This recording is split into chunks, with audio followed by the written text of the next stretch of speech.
We'll let a few more people roll in and then we'll get started.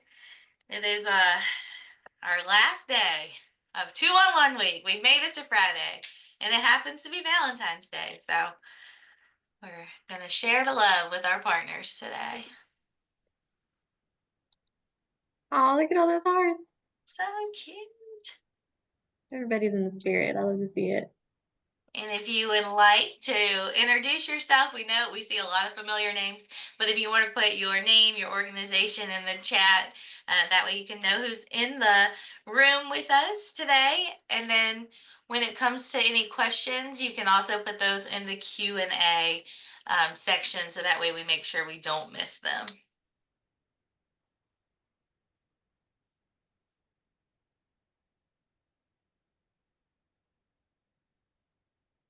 All right. So as mentioned, it is our final day of uncovering our new look and celebrating 19 years of connection. So we're glad that you're joining us this morning. This is a longer session today, but we have a lot of great things within our agenda. So today's session is celebrating our partners in problem solving.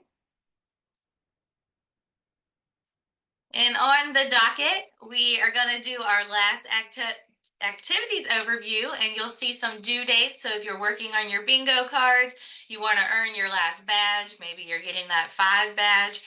You'll hear a little bit about that today. Then we'll go into our 411, our 211 Virginia. This is what it says. It's the kind of 101 on what 211 Virginia does. It's our most popular session when we offer it throughout the year. So we'll be giving you an abbreviated version of that today. Then we'll go into highlighting some of our partners in problem solving, or a brief on that. And that is some of our state and program partners that we do have some contracts and relationships with as we serve Virginians throughout all the time. And then we'll wrap up our section with growing your connection with 211 Virginia. You'll hear from Brittany some ways as our community partners that you can continue to engage and connect with 211 Virginia. We do have a few game breaks in between, so we will try to make this session engaging and fun. And then at 12:30, we'll have our partners from the Virginia Department of Aging and Rehabilitative Services, No Wrong Door program, doing a presentation at 12:30. And then at 1 p.m., we'll have Serve Virginia. And then at 1:30, you'll hear again from 211 on how we partner with other state agencies during disasters, and then how also we're activating during disasters. So I'll be doing that presentation along with Margaret. And then we'll truly wrap up 201 week around 2 o'clock. So we invite you to stay the whole time. We invite you to drop in. We invite you to kind of think of us like a podcast if you need to work too while you do some things and just hang out today. But we do hope from the 11 a.m. to 2:11 p.m. today that you'll be with us. So we're excited to get started.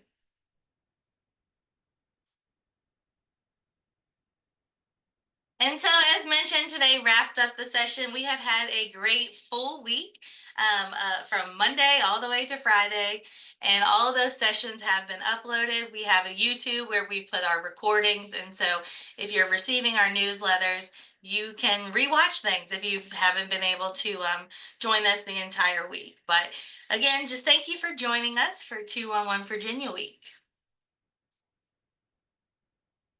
So now I'm going to pass it off to Darren Boisseau. She's our community engagement specialist for the Northern region to look at some of our activities. Hello, everyone. We made it. Oh my gosh. It's 201 week and we're at the end. So I'm so glad to have all of you guys here. I'm going to go over our activities for the week. Today is the last day for your bingo cards. If you haven't been here for the whole week, you may be able to fill out your bingo card depending on what card you have. If you haven't received a card, please let us know. And you'll receive your bingo card within your email as soon as possible before the end of the day today. Please mark off your activities, mark off your squares throughout the week as you tackle the activities with 201 week. And then lastly, please share your progress. We really want to see your bingo cards. And lastly, a prize awaits. So there will be a drawing for those who have blackout cards, and we'll pick the winner.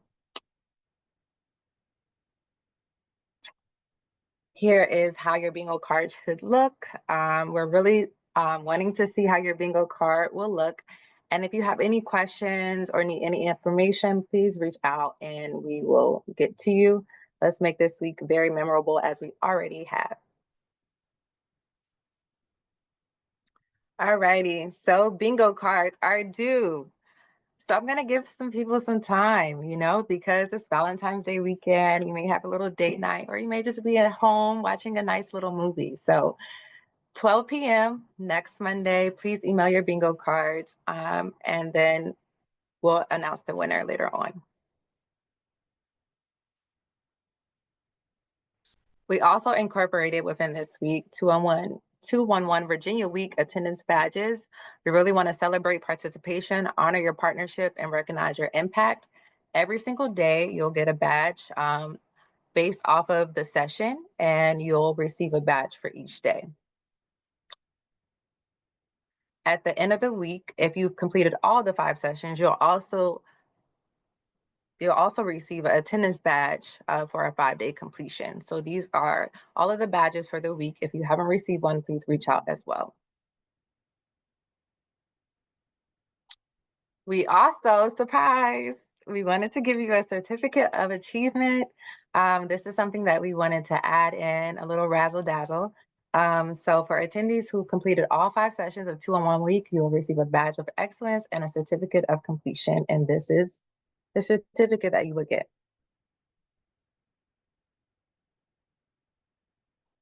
Alrighty, icebreakers with Brittany Boyd. She is the showstopper. So have fun with her, and I'll get back to you soon.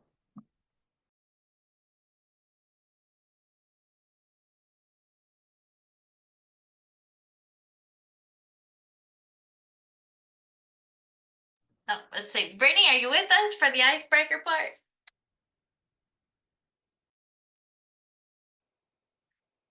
If Brittany's not here, I can go ahead and chime in and get it started. And once she comes in, she can, Oh, here she is. All right. Okay. I was having technical issues. I'm sorry. That's okay. I kept clicking the camera button and it went. Anyway, I'm here. Good morning. How are you doing today? I'm Brittany Boyd, Community Specialist for 2-in-1 Virginia, covering the Southeast region. And we're just going to do some quick icebreakers just to get us ready for the information that you're going to listen to. So we're going to utilize the chat feature. Just put your answers to all the questions in the chat, and we're going to go from there. So share your favorite detective television series. Like which one is your favorite? Like the one you can binge watch all weekend long. And just drop your answers in the chat. I knew Law and Order was going to be in here. I see some SVUs. I knew Law and Order was going to. I knew it. Okay. All right. Now listen, I can watch Monk all weekend long. Like I can just binge watch Monk for hours and days if possible. I see a lot of SVU, Mindhunter. I knew Law and Order was going to win though. I just knew it. All right, Criminal Minds. Yes, Criminal Minds counts. Absolutely. I'm gonna give you guys about 10 more seconds. Okay, we're gonna move on. All right. Share your favorite fictional detective. Who's your favorite fictional detective? I've never heard of 24, so I can't say. Nancy Drew, yeah, Nancy Drew. Okay. Am I showing my age because I don't know 24? My mom loves Matlock, okay? She used to, she really loves Matlock. Okay, SVU back in the chat. I'm gonna give you guys about 10 more seconds. SVU, when it comes to detective shows, it's always Law and Order, and when it comes to hospital shows, it's always Grey's Anatomy. Derek Morgan, okay. All right, so let's go on. Carmen Sandiego, yeah, you took it all the way back. All right, Carmen Sandiego, where is she? All right, let's move on to the next one. I think this is the last one. And now share which fictional detective you would like to partner with to solve a mystery. You have to solve a mystery and you need that partner. Who is that partner for you? Which fictional detective is going to be your partner? I see Inspector Gadget, Yeah, Sherlock, yeah. I don't Jane Rizizio? I hope I'm saying that right. I've never heard of that one. Spencer, yeah, from Criminal Minds, absolutely. Sherlock, yes. I still think I'm going with Adrian Monk. I think he's gonna be the one that I'm gonna work with. Dexter. Okay. Scooby Doo. Inspector Murder. Listen, Jessica Fletcher was that girl. You understand me? Nothing got past Jessica. And she was an English teacher before she was a detective slash writer. So you have to give her props. All right, I think that was the last icebreaker question. I believe so. Yes. All right, so we're going to turn things back over to Darian so she can get started on the 411 on 211. Thank you all for your participation this morning. Yes, that was really fun. Yes, thank you, Brittany. So we're gonna go and go on to the 411 on 211 Virginia. Again, thanks everyone for being here. So what is 211 Virginia actually? So imagine having a powerful lifeline at your fingertips. So that's what 211 Virginia is. It's a lifeline, a simply three-digit dialing code that connects you to essential community services throughout the Commonwealth. So we are accessible 24 hours a day, 365 days a year. You can be going through a tough time, and in the middle of the night, you can call 211 Virginia, and they're always there to help. We are nationally accredited through Inform USA, formerly known as Alliance for Information and Referral Services.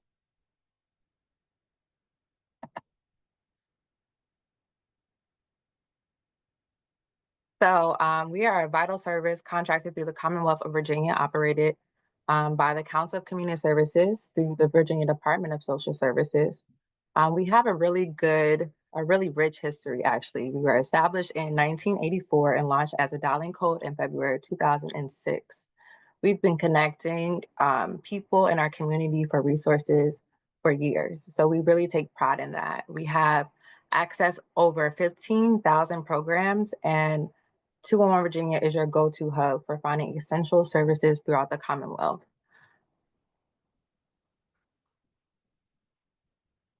So here are some quick facts. So language access.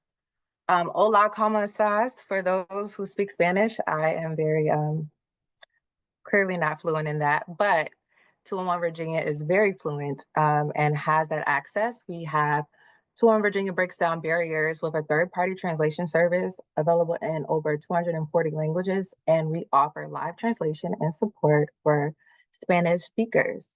We also have an extensive resource directory, boosting a directory of more than 5,000 agencies and around 15,000 active and seasonal programs. 211 Virginia is continuously expanding to meet community needs, and we have accredited excellence. So as an accredited contact center and database center, 211 Virginia is staffed by the certified community resource specialists and dedicated professionals, ensuring high quality service and support. So what are the benefits of 211 Virginia? So reduces time and frustration by acting as a central access point to Virginia's health and human services and agencies. 211 Virginia is your streamlined gateway to health and human services, saving you time and reducing frustration and finding the help that you need. We are support for providers by fielding initial calls. 211 Virginia alleviates the workload for service providers, allowing them to focus on delivering the care that the community needs that they serve. We also have tailored referrals. So we pre-screen individuals to ensure that they are referred only to programs for which they are eligible, making the process efficient and effective. We also have a data-driven insights. 211 Virginia collects valuable data on needs and resources, providing insights that benefit individuals and the entire state. So we make resources accessible by staying open 24/7, 365 days a year, and operating as a free, again, I want to say free service for agencies and community members.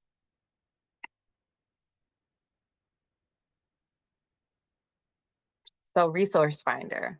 Use 211 Virginia to discover external resources that can help you refer clients beyond your organization's offerings, to find your resources outside your organization and refer clients. When else should you utilize 211 Virginia? To empower clients to seek help and resources by themselves when your organization is not accessible, as a resource for seniors, disabled, non-English speakers, those with limited reading skills, people in personal crisis, and anyone new to their community. 211 Virginia is a vital resource for seniors, again, and whether you need resources for yourself or a family member, 211 Virginia is there to help navigate your needs. 211 Virginia is available to everyone. And no matter who you are or what your situation is, we're just a support. Not just a support, we're support. It's just a call away from us. So ways to connect. We have several ways to connect to 211 Virginia. If you don't know, now you know. Dial 211. If you're out of state, you're also able to dial 1-800-230-6977. If you're hearing impaired, dial 711 and then 1-800-230-6977. Text to connect 247-211, live chat and email, and search for resources.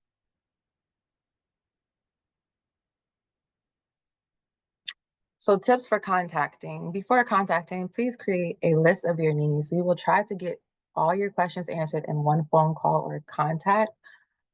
We also would like for you to be proactive. So when a minor situation arises, to prevent it from escalating to a major emergency, don't wait until you're deep into a crisis or problem to seek help. So I know sometimes it can be a little bit hard. If you're going through a tough time, you may not be able to be proactive because there's so much going on. But if, for instance, you have an issue with your lights or your electricity bill and you're falling short because you're having expectations financially in other areas, try to be proactive and call to see what resources that you can access, so that you can prevent your lights being cut off or something going terribly wrong and making it worse for you. We also would like for you to have realistic expectations. Sometimes help takes time. So if your 211 Virginia Community Resource Specialist may have to be creative and work through some problems together. And also sometimes programs may have a waiting list, or they may be full with their resources. So you're always able to contact, and we'll always be able to refer you to a different resource that can help you. And always keep in touch. If your referral doesn't work out, as I reiterated, please contact us and let us know how we connect you to other available resources and get you the help that you need, because we're there to help. From hello to help, when you contact 211 Virginia, you will be connected to a trained professional. Trained professional. This is not anything that, I'm trying to think of a word for it, but this is really trained professional. So we can provide you referrals to health and human services, including basic human needs, physical and mental health resources, work initiatives, support for seniors and those with disabilities, support for children, youth, and families, and volunteering in your community, and more. So what happens when someone connects to 211 Virginia? I'm sure you're wondering, because if you're work with a community engagement specialist, you may not know what happens behind the scenes. So we really want to kind of dive into, a brief synopsis of what happens. So a trained staff uses the latest technology to, um, the individual contacts 211 via phone, live chat, and email. Their call is assigned by a call type, is routed appropriately to a community resource specialist. While they're waiting, the individual hears pre-recorded messages with information about seasonal aid and frequently asked questions. When the individual is connected, the CRS will greet them and begin to talk to them through their needs. I also want to emphasize that we have a phenomenal call center. They're very empathetic. They're very, I would say loving because it's Valentine's Day, but we can implement that too. But they're very attentive to your needs. So whatever you need, they'll be patient with you to work with you to get the resources that you need. So the CRS will offer 2 to 5 resource referrals, and if they feel like it's necessary, collect information to conduct a follow up at a later date.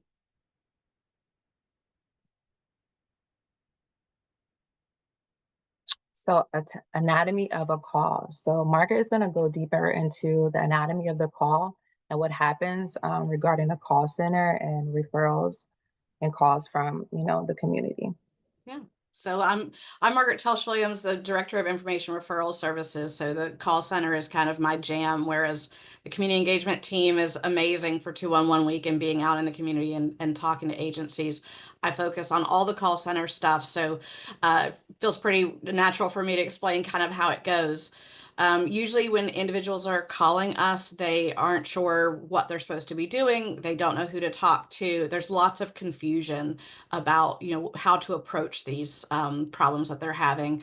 And we usually say individuals that are in trouble because they're behind on their rent, they're behind on their electricity, they're using the same problem solving tools that got them into that situation to try to get out of it. So it can look, as this little illustration shows, a little tangled up, that, kind of lots of uncertainty of what to do. So when that person calls in, if you go to the next slide, we try to untangle that kind of mess of stuff. And we ask a bunch of questions to address what's going on. But we also start with what the emotional state is of the individual. If they're still feeling like they're in that jumble of stress and emotions, then there's not much we can do for them until they are more emotionally stable. So we often will talk about, I can hear how upset you are, or what's bothering you the most. Do you want to talk about the light bill or the rent first, or is it food? And really just kind of make a game plan together. So we push aside all the uncertainty and just focus on them first as a person. If they are in crisis, they're not going to be ready to problem solve anyway. So we really start with stability depending on the way that they phrase things, the questions that they're asking. We start with that emotional stability first, because if they're overwhelmed, they're not going to hear anything we have to say. So once we've got them so they're not feeling like they're in crisis anymore, and by crisis, we don't mean everything's, DEFCON 5 or anything like that, but just sensing that they're too stressed to really take in fresh information. So we'll go to the next slide, because what we want is for them to feel like they're ready to tackle it and they're actually going to contact our agencies that we're going to provide. So we kind of straighten out the confusion, help them prioritize what's going on, and then we start to look at what agencies we have available for them. And we always strive towards appropriate and accurate referrals. We don't just give them the first thing that pops up because it's close to their house. We really focus on what is going to be a good fit for them. What are they likely to be eligible for? What kind of services that they can take advantage of. So when we're listening to their situation, we're also collecting demographic information to make sure we're finding those good fits. So as you can see in our picture, we kind of straighten it out and go, all right, let's talk rent, let's talk utilities, and so on. So it's kind of a good system, I think, for making sure that we're really addressing their needs one at a time and kind of making it less stressful. So at the end of the call, we always want our individuals to be ready to take those next steps to, take this phone number that we just provided for, the agency and just dive in and tackle their problems. But it doesn't always happen that way. And this is the very human side of Health and Human Services. So if we're kind of getting a sense that we're still worried about this individual, we don't know for certain if they're going to follow up with the agencies we provided, we'll schedule what we call a follow-up, where we're going to call them back in a couple days and see what happened. Did they make the phone calls? Is there some reason why they weren't able to? Do they need just a little bit of advocacy to get them from A to B? Others, we find that it's actually turning into an unmet need where we weren't able to provide any agencies. Perhaps they've already used services. Some agencies, you only use it once a year. Maybe they already used it, five months ago. So, or it could be that the referral is far away. You have to go in person. They have no transportation. So those are what turn it into what we call unmet needs. I think there's one more slide. So yeah, when we look at our follow-ups, we're talking about usually individuals that it's a vulnerable population. They're without a basic need, something very simple, or it's a unique circumstance. And generally speaking, if they hit 2 out of those 3, it's a signal for our staff that that's a good follow-up. This person may need a little help. And it all depends though, right? Someone who has a disability isn't necessarily helpless. They can still do a lot. But if their disability becomes a barrier to reaching out to the agency, we're going to help.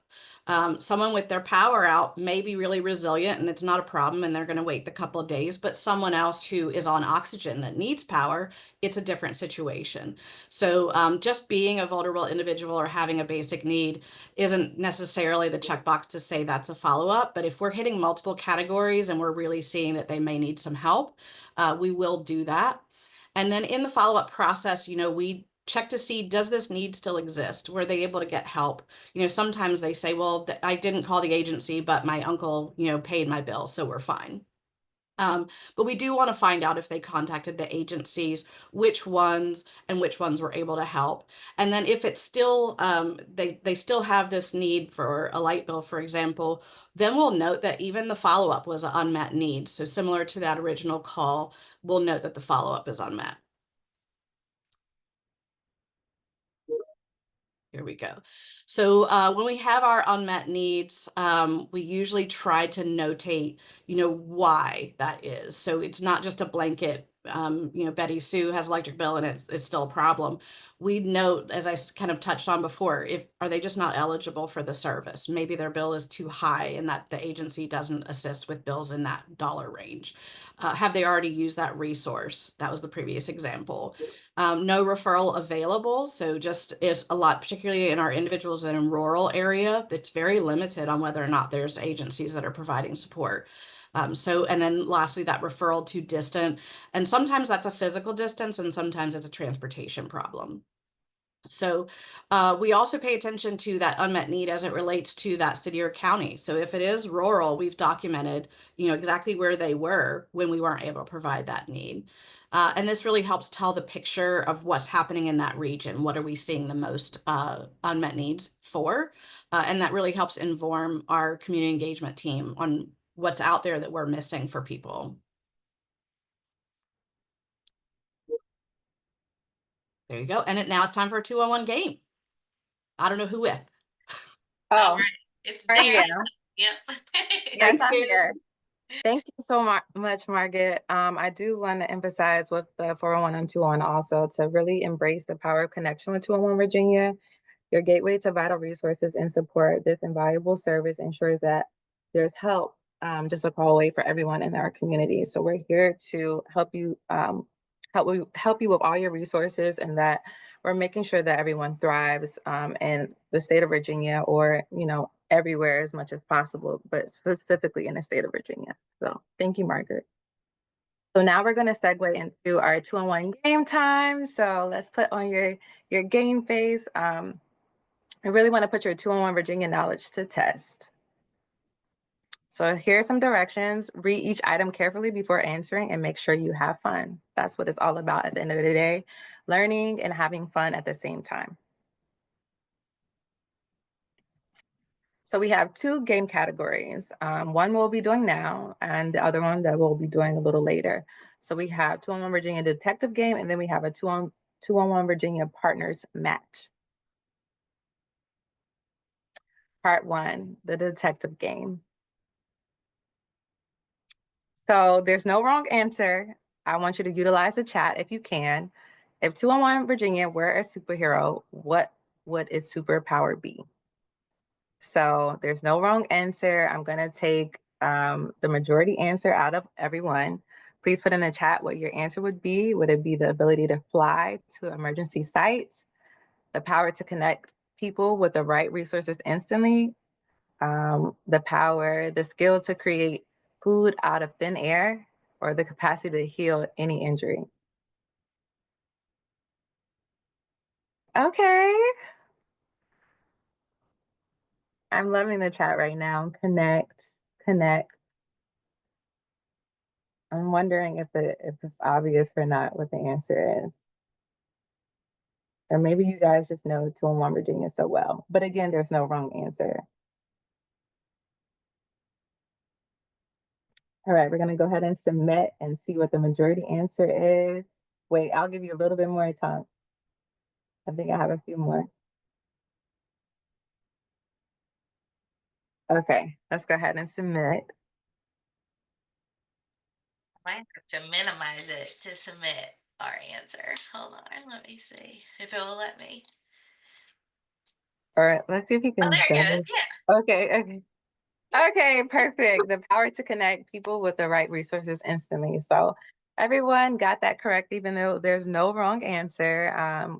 We all can, utilize these superpowers for 201 Virginia, actually. So, okay, another question. Question 2. If 201 Virginia had a mascot, what would it be?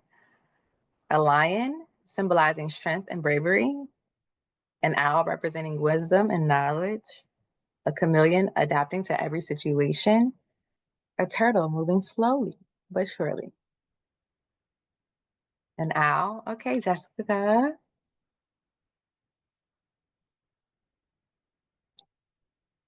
Karen, Heather,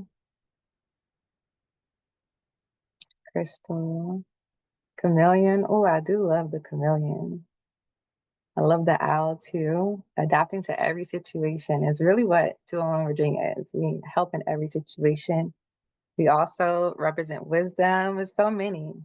I don't really know about the moving slowly but surely because 201 is very efficient. But again, no wrong answer. All righty, we're gonna go ahead and submit. Are we getting more chameleons or owls in this case? I think it's more chameleons, it looks like. All right. I think we might have chose something different, but I know, but yeah. so I think it's a little bit of both. So, again, there's no wrong answer. The answer that we put in, because of course we are a referral service. So, for resources, so representing wisdom and knowledge is essential, but also adapting to every situation is also great as well. So, thank you guys for participating in that question too. So we wanted to incorporate also 201 Virginia word scramble. If you want any hints to figure out what this word is, oh my gosh, I see the chat.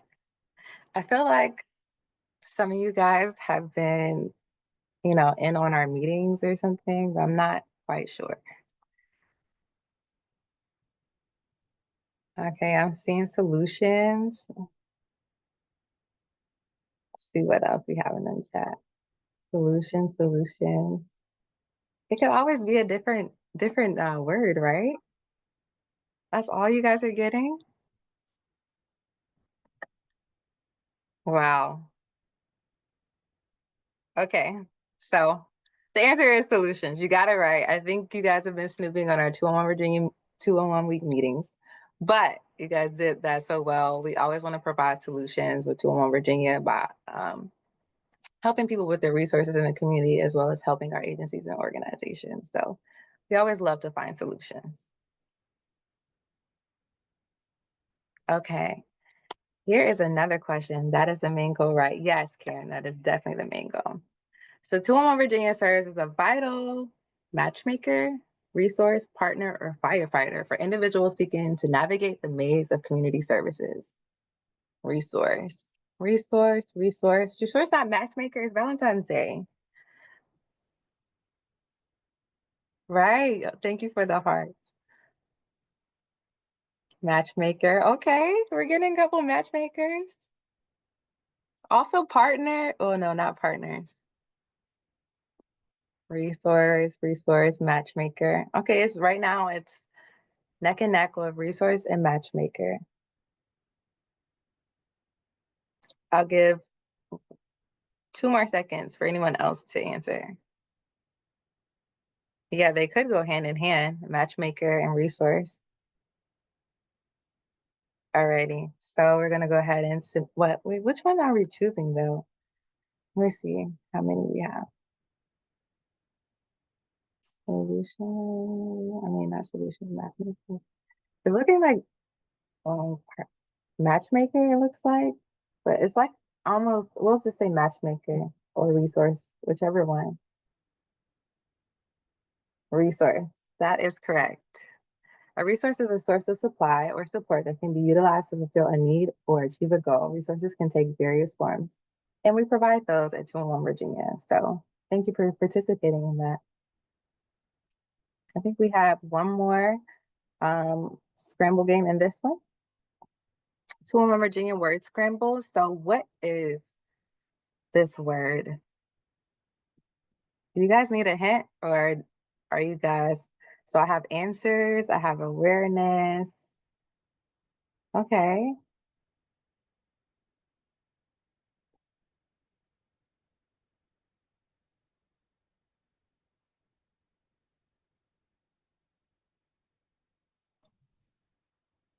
This is really fun. You guys are really making this Friday amazing, by the way. You're really closing out 2-in-1 week perfectly by interacting with these games. Hopefully it could bring light to you on this day as well. Awareness, awareness, awareness. I know you guys were snooping on our meetings. So the answer is awareness. So we provide awareness with 2-in-1 Virginia. And so as you already know, we provide awareness. So yes, the answer is correct, awareness. So we're going to segue this with Mary. She is awesome, awesome team lead. And she's going to go over partners and problem solving. Thank you so much for participating in the first game for today. So, alrighty. Thank you so much, Darian. You are a tricky game master. You were playing with people, but you guys did great. You did not let Darian trick you. I'm very impressed. You got some really good answers. And I'm actually over on my other screen just trying to draw and come up with what I think a 2-in-1 Virginia chameleon would look like. So we've all got some fun activities to do for the rest of the day. But yes, as Darian said, my name is Mary Monaco. I am your team lead for the community engagement team. I also serve the Northwest region, and I'm going to spend the next little bit of our time here telling you all about our partners in problem solving. So as you know, we do engage in partnerships with state agencies and other programs. And what we do in those partnerships is we offer enhanced services to Virginians. So every partnership is going to be a little different. We'll kind of support each service differently. But some ways that we support service are by doing specialized information and referral, or by helping maintain a resource directory or providing access to a resource directory. And then we also do quite a bit in terms of emergency management and disaster services, which I'm not going to touch too much on because I don't want to spoil Margaret's presentation later on today. But do keep in mind that that's a capability and function that we have at 2-in-1 Virginia. This is an overview of some of our partners in problem solving. So you'll hear from some today. You'll see DARS and No Wrong Door kind of together. They're going to be speaking on that No Wrong Door program later on. And then we'll also hear from Serve Virginia on some of their programs and partnerships. And then, of course, we will hear from Margaret and Amanda on emergency management integration with the Virginia Department of Emergency Management, Virginia Hospital and Healthcare Association, Dominion Energy, and Virginia Department of Health. So big picture of services for emergency management there. But we're going to dive in and kind of talk about each partner and what those services look like. So we will start, of course, with, you'll see that every kind of slide in this section is outlined this way, but our true lead agent is the Virginia Department of Social Services. So we are a contracted service of the Commonwealth of Virginia, as Darian presented in that 411 on 211. And that service is administered by VDSS and contracted out to the Council of Community Services. So you should all be familiar with the Virginia Department of Social Services, but if you're not, it is one of the largest Commonwealth agencies. There's over 120 or just equal to 120 local departments of social services. Hello, if you're representing your local DSS on the call today. And they also partner with faith-based and nonprofit organizations to promote the well-being of children and families across the Commonwealth. Within the Virginia Department of Social Services, 211 Virginia specifically works with Kinship Navigator. So if you're not familiar with the term kinship care is a term that describes that a child lives with a relative or another close family friend. Yes, I see representation from our local DSS. Hello, hello in the chat. And in that program, those people that are providing care may not have planned that for their life. They may be needing additional resources to make that happen. And so that Kinship Navigator program really helps to provide information, referral, and resources for those kinship families. To support that, 211 Virginia maintains that designated toll-free number for kinship families. and provide specialized information and referral services to those kinship guardians. We'll hear from Serve Virginia later on. So again, I'm not going to get too deep into our partnership up here, but we do work with Serve Virginia and in kind of extension, AmeriCorps. For those that aren't familiar with Serve yet, you will be, but Serve Virginia inspires, connects, and celebrates volunteerism. And you may be familiar with AmeriCorps, that brings people together to tackle challenges through multiple streams of service. So right now, we're collaborating with some partner agencies all across the Commonwealth to build and promote our statewide service and make sure that the directory is correct and thorough. So these are just a few of those partners. These are going to be kind of your volunteer centers. We actually do have some of the AmeriCorps Vistas out at some of these agencies right now, where about 20% of their job is to promote 211 Virginia and make sure that those listings are accurate and complete. So that's just one kind of way. We'll dive more into that partnership later on today. Another one we're going to explore later today, like I mentioned, is that Department of Aging and Rehabilitative Services No Wrong Door program. So if you've never heard of No Wrong Door, this is a great presentation to be at because you're going to hear a little bit right now and a lot later. But No Wrong Door is a person-centered system that just kind of makes sure that all of the agencies that provide services to older adults, their caregivers, individuals with disabilities, veterans, or families are linked together in a secure and kind of modern way. So that technology links all those providers together and allows them to collaborate in providing services to those populations. We support that program by acting as the official contact center for live chat and as the toll-free line on that No Wrong Door website, which is called Easy Access. And we also support the Safety Connector and Social Health Connector tool, for which we've actually received some national recognition that's been really exciting. So we'll talk more about that Social Health Connector tool later on. And then moving on over into the Virginia Department of Behavioral Health and Developmental Services, we partner with two specific programs right now at VDB.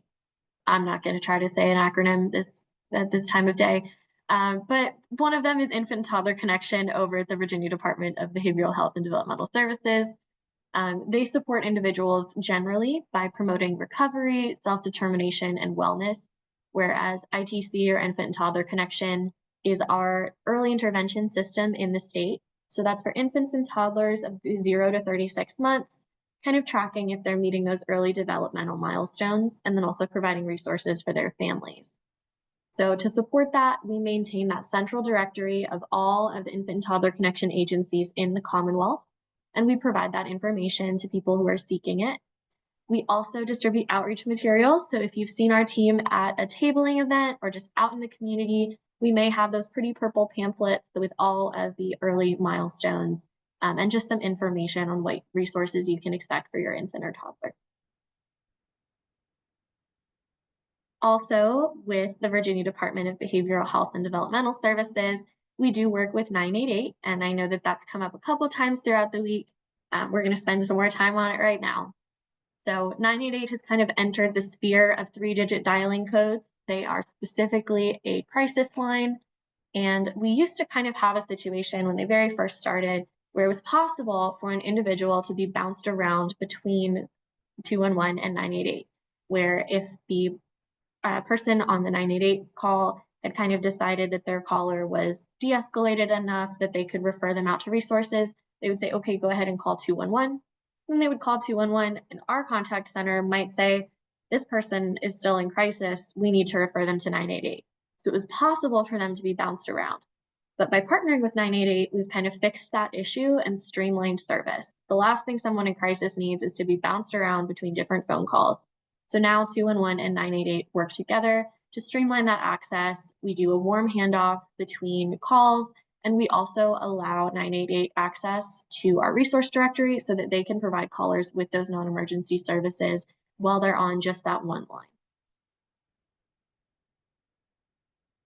And then one of our favorite graphics in the team is this kind of Venn diagram showing how our main three-digit numbers in Virginia work together to support you. It's also kind of a quick guide for who to call when. So 988, as we've mentioned, is calling for suicide intervention or mental health crisis support. 911 is going to be just as you know it. It is continuing to be that call for emergencies and life-threatening situations where you need police, ambulance, or fire. And then 211 is going to be your essential services for day-to-day life. And we all work together for whole person care. And then finally, in this section, we have our emergency management partners, and this will also get discussed a little bit more later on today. But the kind of briefing on our emergency management status is that we are all working together behind the scenes. So 211 is the official public information line for emergencies in the Commonwealth.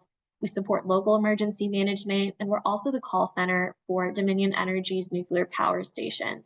So if there's a crisis or an emergency in Virginia, you can contact 211 to get the most up-to-date information. And if you work for a local emergency management office, I would encourage you to get in touch with your community engagement specialist on a blue skies day so that we can kind of be friendly faces to each other before we need each other's services. And with that, we've introduced just a few of our partners. So now we are going to take one more little break and do another 2-in-1 game.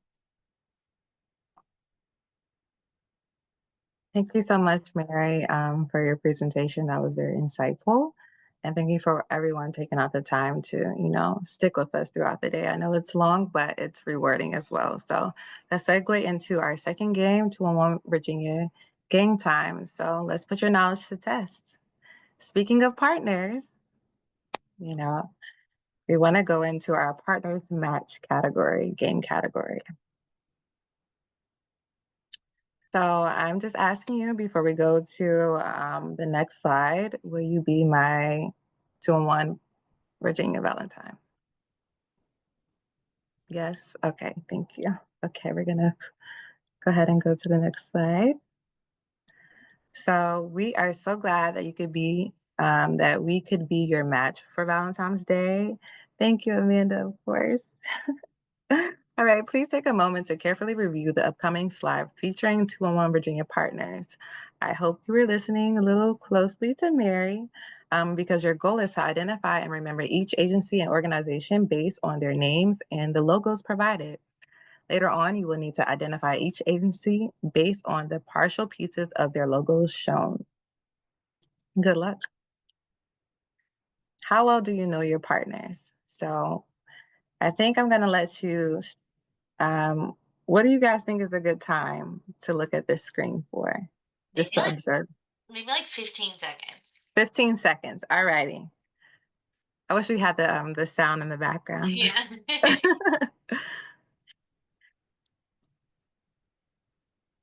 All righty. I'm gonna give it 10 more seconds.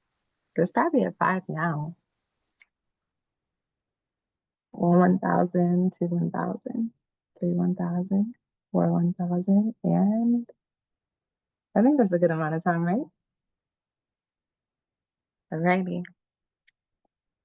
It's a 2-on-1 Virginia match. So based off of these logos, I want you to let me know in the chat which one is number 1.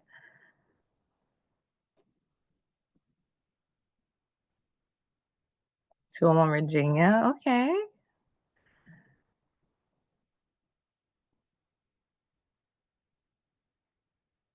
Nice. The best ever. Yes, Margaret. Because of you, Margaret. Alrighty. So now that you let me know what number 1 is, I still give you more time to let us know what number 1 is, but now we're going to segue into what is number 2.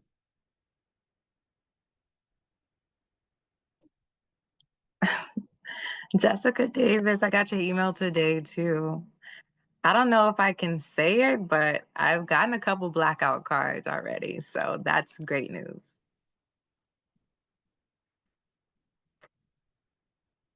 Okay. So I see what you guys are thinking. BDSS for number 2. So for number 3, could you let me know what this is? What 2-on-1 Virginia match is this? Dominion. Dominion energy. Dominion Power. Wow, you guys have been maybe have been paying attention. I can't really tell you yes or no yet. All right, what about for 4? 201 counts. Jessica, you're on it. Wow. Okay, Crystal.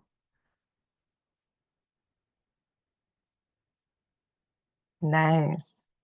All right, for 5. What do you think is number 5? Wow, that was very quick. You guys are ready. And I give it like 2 more seconds. Sir, Virginia.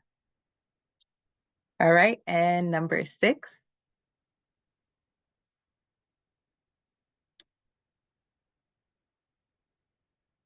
Wow, you guys have been participating all day so far. All week, rather, because some of these answers you guys are getting correct. I can't tell you if you are or not, but I'll just say some. All right, number 7.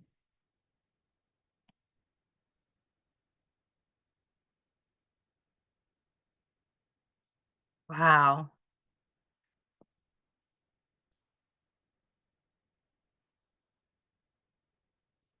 This is quite impressive, I must say. And number 8.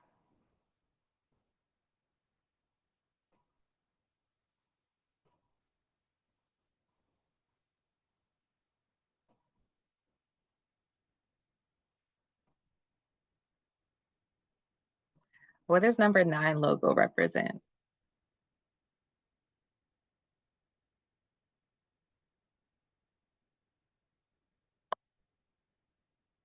We have 3 more. Hold tight.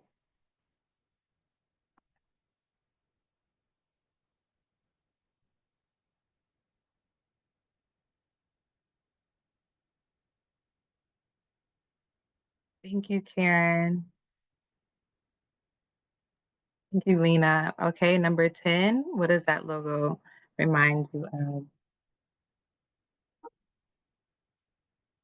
Should have did this one before Mary's presentation, and then I it could know like test because your knowledge. Now that I'm thinking, but everyone was paying attention. they were paying attention. I'm like, wait, this Yeah. is not supposed to go this way. All right, number 11.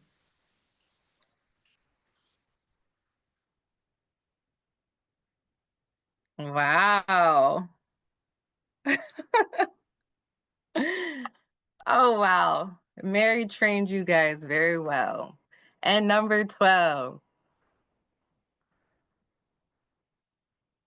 Last but not least.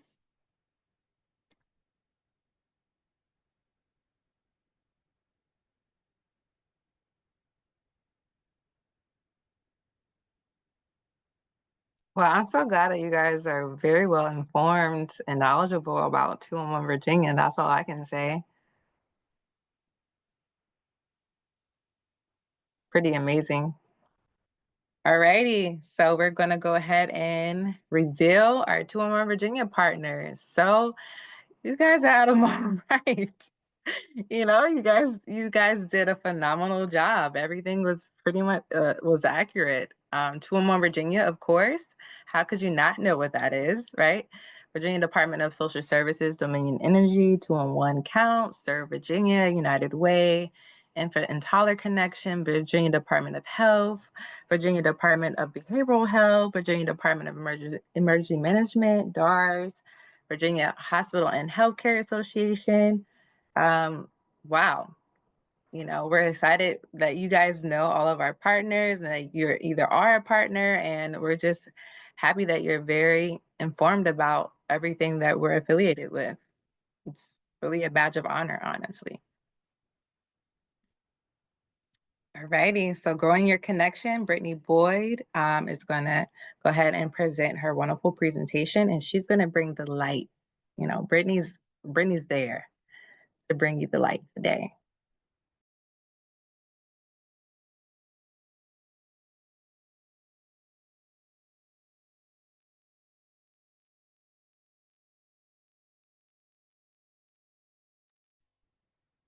All right, I'm back. Thank you. I don't know what's going on with my Zoom, but I have to click the audio button like 4 times for it to work. So there's like a little delay. All right, good morning. You're hearing from me again today. We're going to talk about growing your connection and what being a partner and partnering with 211 Virginia really is all about. From the 411 and 201 this morning, you guys have heard how we pretty much work, how the call center works, the anatomy of a call, the things that we do within the community. But our success and what we do cannot be done without the help of our partners. If you watched the Super Bowl this past weekend, the coach for the Eagles said you can't be great without the greatness of others, and that's exactly the motto for should be the motto for 211 Virginia. We can't do what we do without the help of our partners. And so right now I'm just going to talk about ways to grow your connection and ways to make your partnership with us more impactful. So there are 3 major ways that you can expand your connection or grow your connection with us. The first one is to list your programs. So we can't refer people to your programs if we don't even have the information. So making sure that your listing is accurate, making sure that we have all of the programs that you guys do offer under your listing. That's like half the battle. And then connect with the team. So we are, of course, especially if you've been with us this whole week, you pretty much have been familiar with the community engagement team. But connecting with us and staying in connection with us throughout the year, whenever you guys may have community events coming up, making sure that we are well aware of those type of things, that also helps you to grow your connection and helps make the impact of 211 more impactful. And then last but not least, promote 211 Virginia. So we have marketing materials that you guys can request and have sent to you. If you have like a storefront where there is some actual foot traffic coming in, you have a resource table, a resource section. We have rack cards, we have pins and things of that nature that you guys are able to request and help us promote 211 Virginia. Just the community engagements, we are on the ground, but we also need the help of our partners to continue to expand our reach throughout the Commonwealth. All right, going back to list your program. So if you are not already on the 211 database, or if you are, this can be a refresher as well. So review our inclusion policy to ensure that your program meets the listing criteria. So we do have a criteria. So there are some requirements that needs to be met before you can list with us. And we want to make sure that you review them, know how to get access to them so that you can take a look at that information before we proceed with the recruitment process. Then you can go to 211virginia.org and click update and add your agency to get started. And then last but not least, list public programs and services in the 211 Virginia Resource Directory. As I stated before, we cannot refer individuals to your program or to your agency if we know nothing about it, if we don't have all the information. There's been times where I have been out in the communities and talking to other agencies and they say things like, oh, we have this program too, but it's not on our database. So we know nothing about it. So again, it is one of those situations where help us help you. So again, making sure that your listing is accurate and making sure that your listing has all of your program information and all of your criteria is absolutely going to help you expand your partnership with us as well. Can we solve the case together? Can we work together? Essentially, like I stated before, we do have some requirements and some criteria. It would be nice if we could just be an open door policy, but because we service the community and we are very strategic with how we do that, we do have some criteria and some things like a vetting process, so to speak. So for one, your agency or the services that you provide must provide a human service, okay? The agency also must provide services to residents of the state of Virginia. You can service other states as well, but you must service residents of the state of Virginia. The agency also must have existed for more than 6 months to indicate a degree of permanency, okay? We know that there's a lot of grassroots, a lot of startup agencies that are here, and we still want to connect and work with you all. But before we touch that 6-month process, you would not be able to be listed on 211 Virginia. But that does not mean that you cannot contact your community engagement specialist. It does not mean that you cannot start building that relationship with us. It just means that we have to wait at least 6 months before you can go onto the database, okay? And then, excuse me, the agency or the service provider must be either government, faith-based, or nonprofit. Amanda mentioned it earlier this week that there are some instances where we may work with for-profit organizations, but for the most part, we don't. And so also and that segues right into this one. For-profit organizations and unincorporated group meeting critical human needs shall be included. Okay. So a lot of times we may have like healthcare providers that are for profit, but they may have like a free clinic, or they may have a situation where they take state funded insurance, things of that nature. Okay. And that's just an example. And then last but not least, in adding agency or service provider to the directory, priority shall be given to sacred, free, or low cost resources. Again, we are a free service and we want to send our callers or our contactors to other free services. So again, this is not a for-profit, or we do not do things for profit, nor do we connect with other for-profit groups as well. Will you accept the case? So simply go to 211virginia.org and click on the update at agency to get started. Reach out to your community engagement specialist for support, which I highly recommend. The website is user-friendly and you are able to go to the website without contacting us. But again, building that rapport, building that connection is really critical in how we proceed in helping the communities. We all have a shared goal of helping the communities, and reaching out to us is a good thing. It's a good way to start building that relationship. And then last but not least, update your agency and program services listings annually. And if something changes, also make sure that you are updating your listing as need be as well, because we don't know the information. We can't spread the information. And there's been several times that I have received emails from agencies saying we're no longer doing this, but no one told us. So again, it is one of those things where it's help us help you type of situation. And then connect with the team. So in addition to the call center and the website, we do offer co-host collaborative informational sessions. We host them throughout the year, where we partner with one of our partnering agencies and they provide information on a various topic that's connected to their agency. So attending one of those, or even if you want to co-host one of those with us, you're more than welcome to do so. You just send me an email. Invite your regional community engagement specialists to local events, meetings, and other opportunities. This is why I'm always stressing making sure that you connect with us and email us, because if you guys have something in the community, if you have an event, we want to come. We want to show up. We want to be a vendor. We want to help you service the community in any way that we possibly can in our capacity. And so that's why it's very important to make sure that you are building that relationship with your local community resource, but community engagement specialist. And then last but not least, engage with 211 Virginia online. We've been talking about it all week. We have a new website. We have worked really hard behind the scenes on it, and we wanted to really update it and make sure that we are able to provide a lot of resources to our agencies as well as to the general public. But with that, we have a newsletter. We have ways where we're going to put like our previous informational sessions. There's so much on our website that can benefit you, and we want to make sure that you are utilizing those resources as well. And then informational sessions. I briefly talked about this, but let me go deeper into this. So in addition to 211 Virginia Week, we host informational sessions throughout the year. Partner agencies are invited to co-host collaborative sessions with 211 Virginia.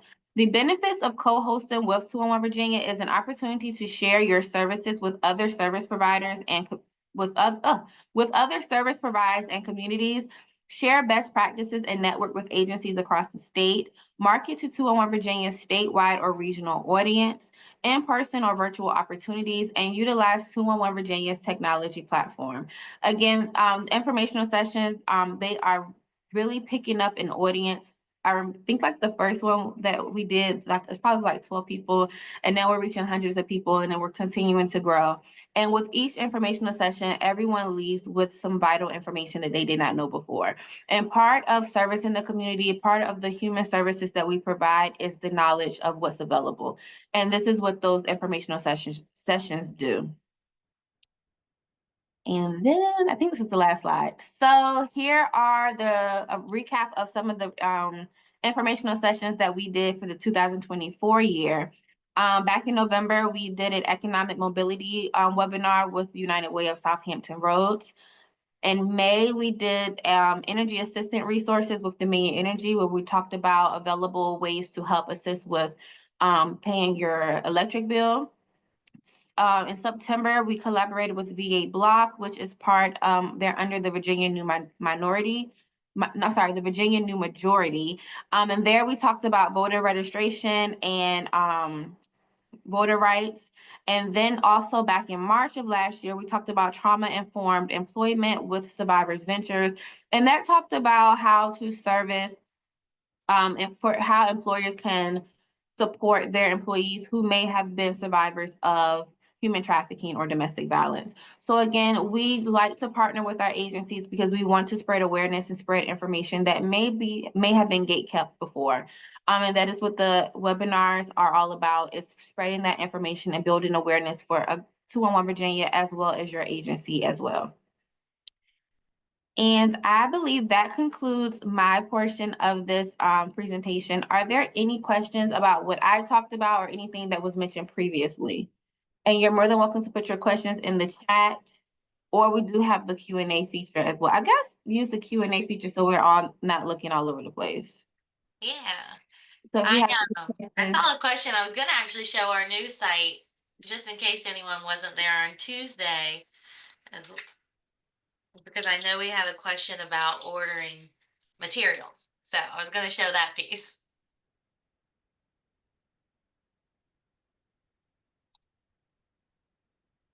Let me get my screen. So if you weren't here for Tuesday for our new launch of our new website, this is our new site, same website at 211virginia.org. I will say that if you are linked at all to 211virginia.org, our last site used to throw an extra like index on here. And so you might want to make sure edit it, make sure it's going directly to 211virginia.org. But when it comes to agency resources and partnering with us, this is something that we have expanded out. If you remember, we had a 211 Virginia University MailChimp site. And so now we have kind of married those two and have a whole platform as a one-stop shop for both the general public, agencies, and other key stakeholders. And so if you go to agency resources, you'll see right here where it says marketing materials. And from there, if you're interested in promoting our 211 Virginia in your community, you can request materials. This will open up to a Microsoft form where you can put your contact information, your phone, your email, your agency name, mailing address, and then the next slide will have the quantities of requesting. So I think you can do 50 to like 150 plus of our rack cards, posters, or wallet cards, and all of those are available in Spanish as well. And then if you want to print your own out, we have the electronic versions of all of those offerings on this page too. But I do encourage you to spend some time on the agency resources and kind of just exploring all the different things that we have on our new site now. But that answered that question. Do we have any more questions in the chat?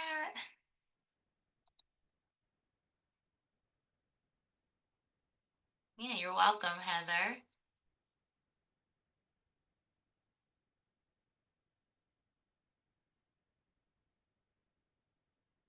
All right, so we might take about a 10-minute break.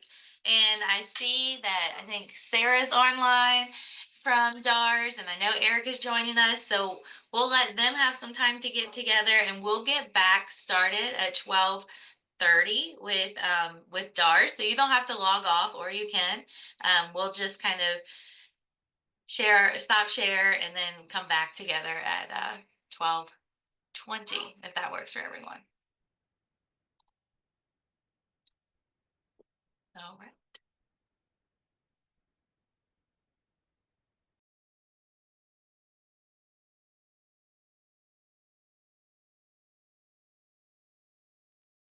Amanda, do we want to pause that recording and just restart it when, yeah, perfect.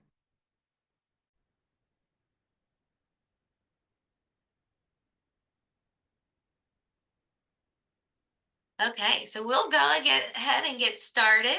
I'm pleased to introduce with the Virginia Department for Aging and Rehabilitative Services, both Erica Okinski and Sarah Arnold with the No Wrong Door Virginia program. I would say as a 211 Virginia partner in problem solving, that DART and No Wrong Door probably utilize 211 Virginia to its fullest potential. And I think as partners, we do continue to kind of grow and innovate together. So I'm really excited to pass it off to Erica to get us started and for you all to learn more about this great program of Virginia. So Erica. Thank you very much, Amanda. And thank you to the whole 211 Virginia team for the opportunity to share some information with you today. Happy Valentine's Day to everybody here, and you receive extra blessings for being with us on a Friday afternoon. We have a short agenda, so we want to just touch on quickly what is the No Wrong Door Initiative, talk about the No Wrong Door partners briefly, how that structure is set up, and then jump right into the shared projects that we have with 211 Virginia, as well as the continuous improvement around making them the best tools that they can be. Of course, there's some challenges that we were trying to address, and it is a continuous effort to make sure that the tools that we have really bring value to Virginians.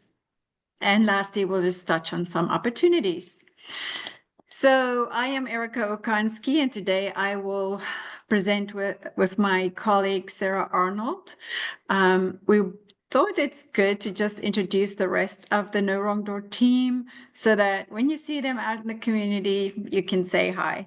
So Val Murphy is our No Wrong Door coordinator, and she attends a lot of the community events and advisory councils and other larger presentations that we participate in the community.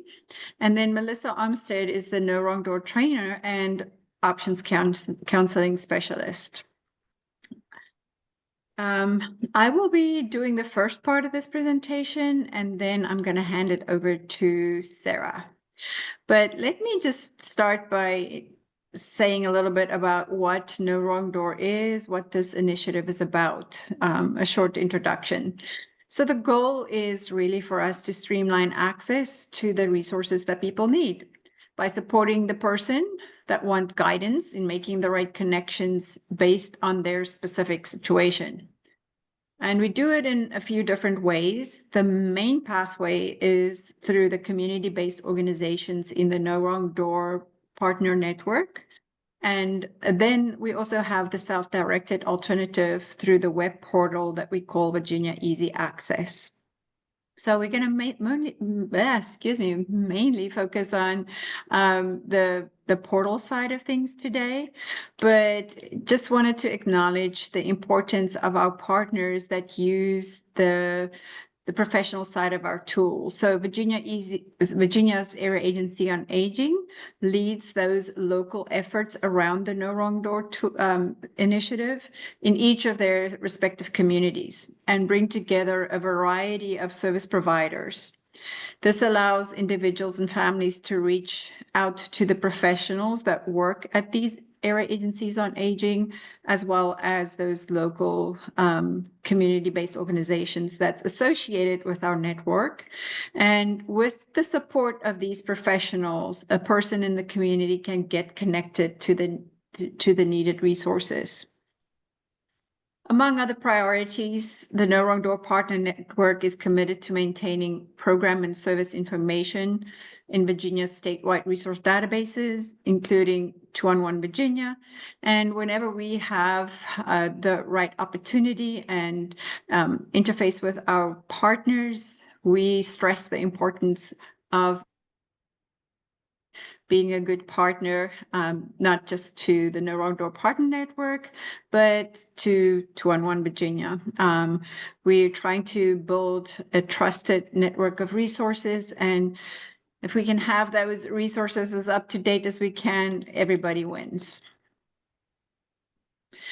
So we've been able to create some innovative and person-centered solutions to the challenges faced by both the service providers in our network and to individuals in the community. And the partnership with 2-1 Virginia has been key in powering those solutions. So let's take a look at some of the challenges that we wanted to address. Where can Virginians go to find that quality information? And how can we make sure they find trusted community-based services, no matter their preference, whether it is to speak with a professional or searching on their own, but not sure of the language and the correct terms to use, or if they prefer to use topics that they can just select from a drop-down box, or even ways for them to type in a free-form search. So that's kind of the bigger challenge. And then secondly, how can we empower the individuals to support their own well-being, find those trusted resources that can help them make a happy life, and in some cases, finding supports even during more difficult times. And then thirdly, we have learned from how critical healthy social connections are, and finding ways to support social connectedness for Virginians remain one of the key areas that No Wrong Door continue to work on. So we mentioned how we want to, keep having this continuous improvement loop.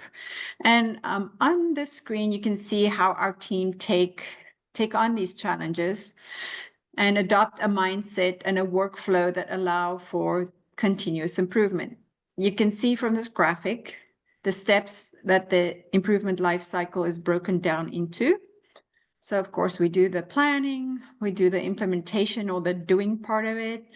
We check and measure ourselves against the results and act or implement each of these projects.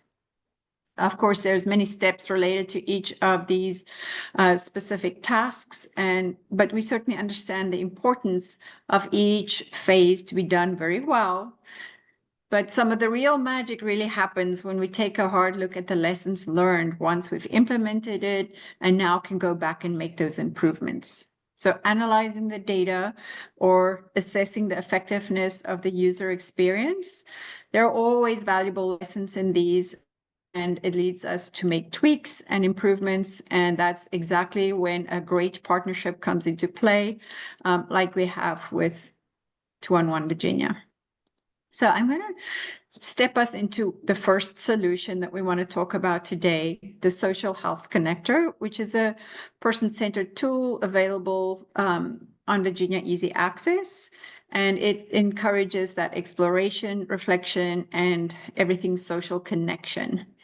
On our next slide, you'll see that we have a picture here of the plan that ultimately gets presented to the person taking the social health connector or stepping through the questionnaire. So it is a set of about 28 questions that a person answered, and it's really designed for them to think of their own situation and their social connection or lack thereof. And then those keywords are pulled out after they answer.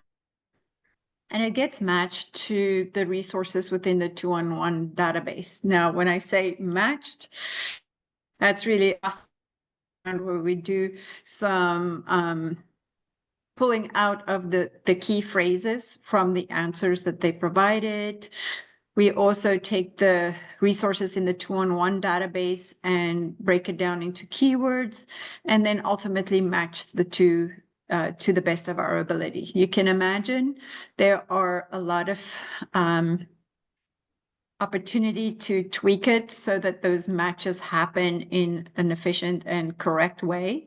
So while not all the answers might come back in a way that makes sense all the time, it is within our continuous loop of improvement to make it better.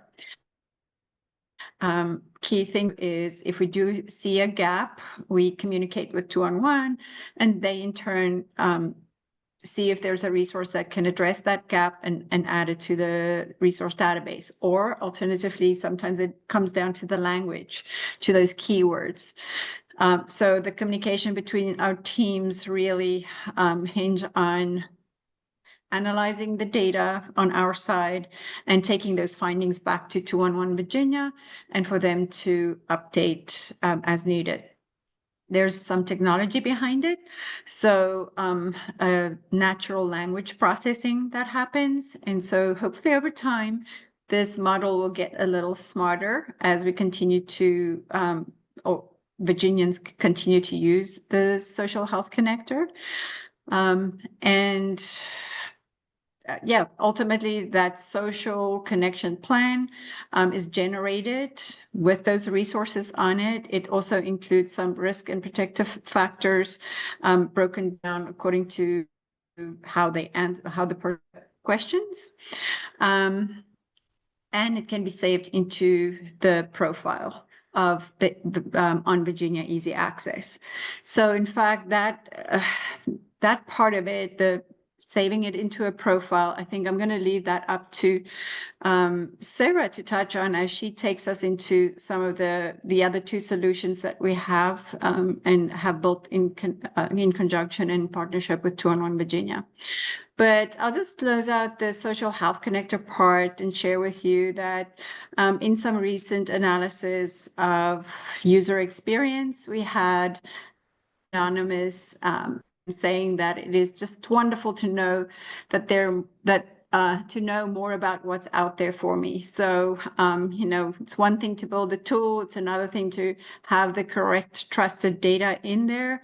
And then, being able to make it known, to tell people in the community that this is a resource out there. I'm going to pass it off to Sarah to take us to the next section. Thank you so much, Erica. So I want to now explore the solution that was inspired by the question of how can we empower individuals to support their own safety and well-being?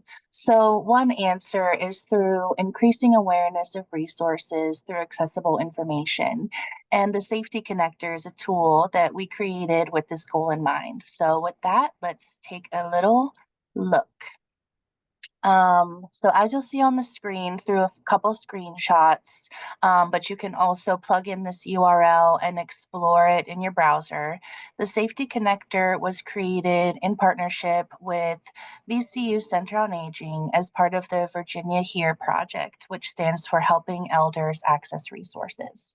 It's a multifaceted statewide campaign designed to help address and prevent elder abuse, neglect, and exploitation. We know through research that awareness of available resources through accessible information is a protective factor against potential harms. So No Wrong Door Virginia's role in this project was to build a visual iconography-based search tool that we call the Safety Connector.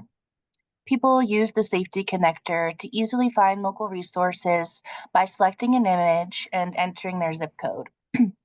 The search results, which are drawn down from 211 Virginia's resource database, are presented to the user and prioritize results that are close by. Users can filter their results and even view the results on a map. And we also built into the Safety Connector a safe exit button that closes the Safety Connector and opens weather.com in the event someone needs to quickly make their search private. You'll see on the screen it's mobile friendly. The iconography search adjusts and allows you to search on a phone as well as a desktop browser. And we're really, really excited to offer this feature through Virginia Easy Access. In addition to the search feature, if you explore the page, you'll also find information, links, and resources for individuals, caregivers, and professionals. So curated based on what information you might need based on your role in this space that you can find there as well. So far, our stage 4 of the continuous improvement process, implementing widely, has been a success. The Safety Connector has reached over 1,700 users a month for the past 8 months, and we're really excited to keep collecting feedback as the tools are used and in order to continuously improve the impact that it has on Virginians. Now, we've shown you our solutions to supporting well-being and safety and social connections through the social health connector, which Erica previewed, as well as the safety connector. I wanted to zoom us back out and just make sure that we're connecting all the breadcrumbs that these tools can be found on Virginia Easy Access, which is No Wrong Door Virginia's nationally award-winning person-centered website where people can find services and supports to remain in their communities of choice.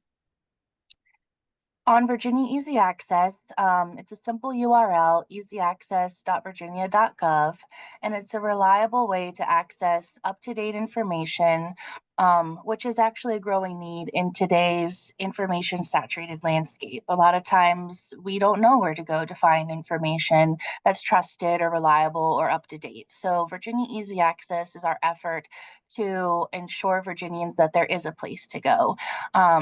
Through valuable partnerships, powerful technology, and person-centered approaches, we really believe that we can make a meaningful impact in this area and need for everyone across Virginia to find the information they need to live the life that they choose.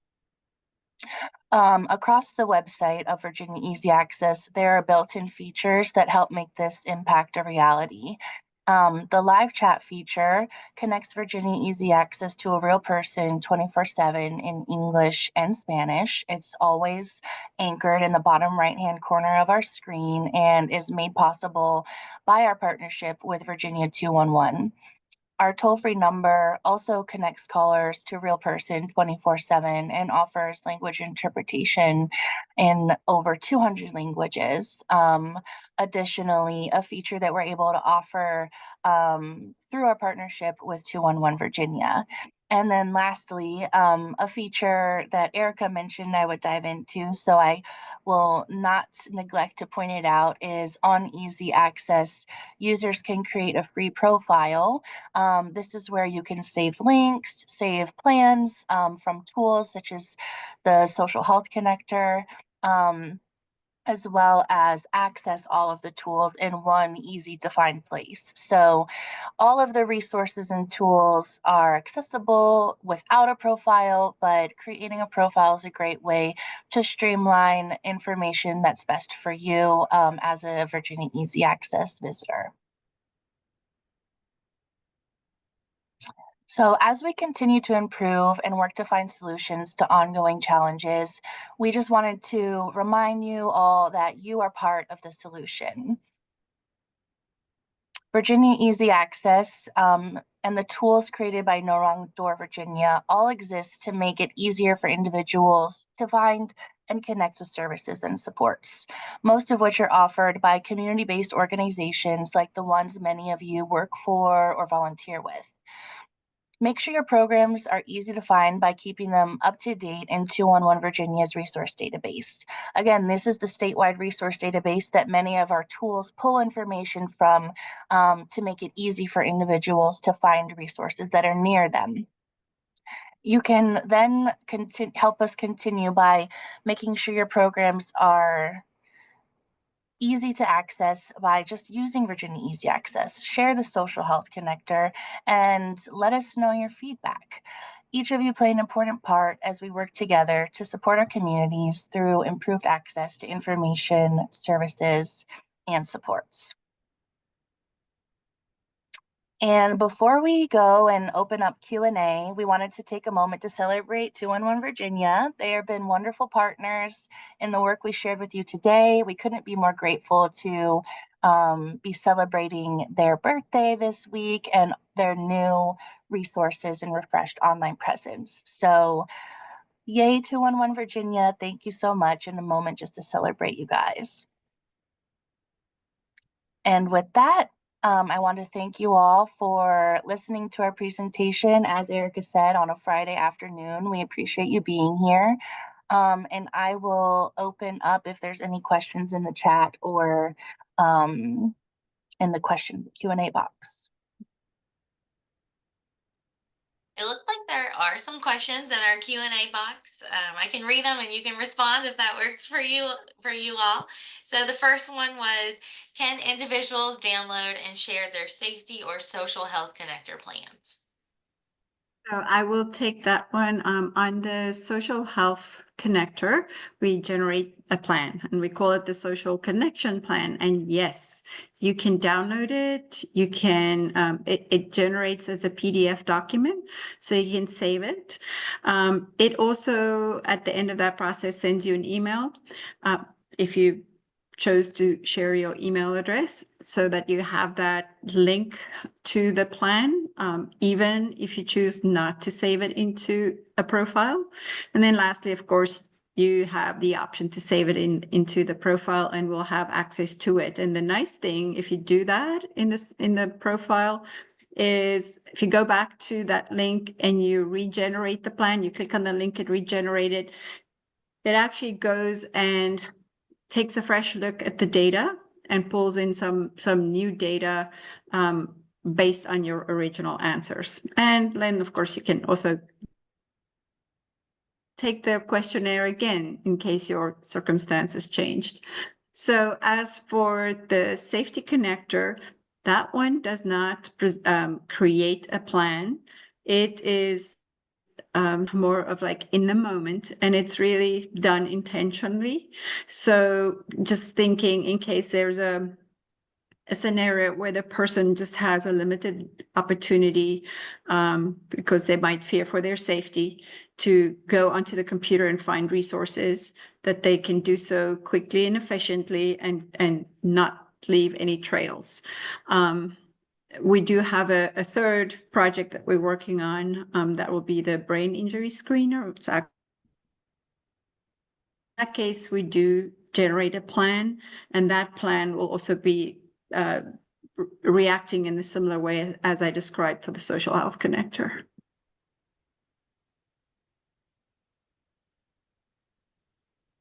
Oh, I think you're muted, Amanda. Oh, I am muted. Thank you. Sorry. She said thank you, and that makes sense. So thank you for that. And then the next one looks like feedback for future improvements. Is this the email that's on the screen that you want it to go to? Does that work? Absolutely. You can email our whole team.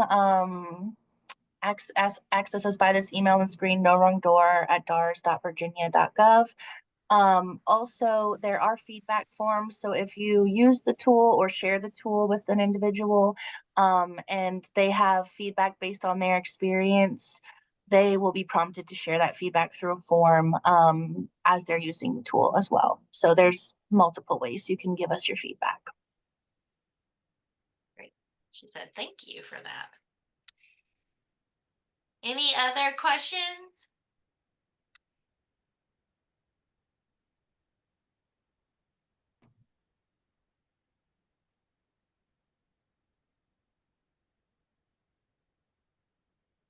Still have some time if you have any. I will say that they have been phenomenal partners as we prepare for, or we're preparing for our modernization, and much of the work that we were doing with them through both of the connector and the social health tool really caused us to get a greater lens on some of how we do our data, some of the wording in our data, how we split up the data within our database too. And so I think that it only made our database stronger for the migration when that happened. And so they leverage both our public search function data, and then they also leverage that national data platform and the API that we've talked about some this week within their tools. And then of course they use all the different ways to connect to 211. So you guys are definitely a valuable and invaluable partnership to 211 Virginia.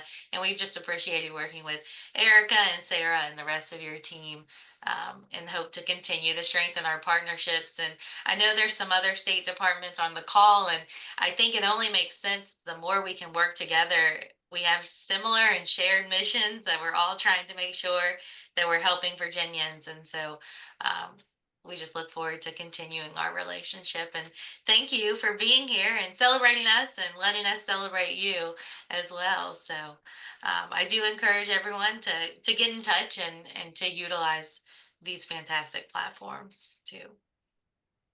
you so much. We appreciate it and continue to make these tools great and continued partnership.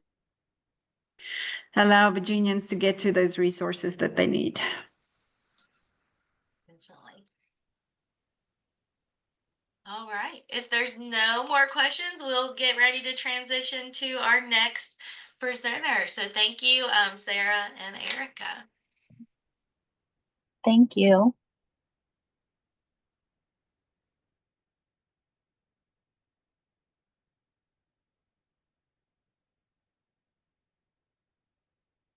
Okay, so in 5 minutes, we will hear from Annalise with Serve Virginia. So I'm going to give her some time to set up her presentation, and then we'll get right back at 1 p.m.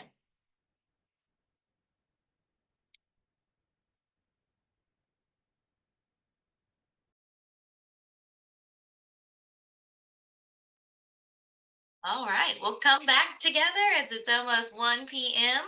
with our next partner agency, Serve Virginia. Serve Virginia is the leading organization dedicating to promoting and supporting volunteerism and service in Virginia. They are near and dear to my heart, and they're also a little bit like a sister agency to 211 Virginia, and we have some monthly catch-ups with their team, and we both have the same not directly my boss, but Kathy Spangler, both oversees Serve Virginia and also 211 Virginia. So we like to think we're cousins and sisters in this space. And what we know is that a lot of the work that we do relies on capacity building and resources. And that is certainly something that volunteerism and all the work that Serve Virginia has a role in our nonprofit and our health and human services sector. So I am pleased to turn it over to Annalise. She is the statewide engagement officer at Serve Virginia. So Annalise, I'll let you take it away. Thanks so much, Amanda. And I just want to gush a little bit about 211 Virginia. We're so excited to be partnered alongside them and celebrating 19 years of amazing work and service to the Commonwealth. We really couldn't do what we do without 211. And so we're just so grateful for this partnership. Whenever I talk about service and volunteerism, the impetus, the guiding motivation behind a lot of the reason why we volunteer and serve is because of the critical community needs that we see in communities, right? And so 211 is this essential partnership where we really get to not only better understand what's going on in our communities so that we can respond and mobilize in effective and efficient ways, but also it's just a way to get connected. If you were at some of the sessions earlier in this week, you might have noticed that volunteerism and service is one of the categories that you can call 211 about. And so we're always kind of finding ways to help get agencies listed in 211 so that when folks either just want to serve and are looking for, new connections, maybe they moved and they're looking to get to know their community, or maybe service is a new, requirement for them because of school or other experiences, that 211 is a place where they can go and get connected to ways that they can give back in their community. And so we're just so grateful for the partnership and grateful to, like Amanda said, be sisters in this work together. So like Amanda said, my name is Annalise Gamble, and I'm the statewide engagement officer, which means that a lot of my day-to-day is thinking about how what we do can help support our network of partners. So today you'll hear a lot about kind of the opportunities there are to get involved with Serve Virginia, to come alongside us as we work towards promoting a stronger culture of service and volunteerism across the state.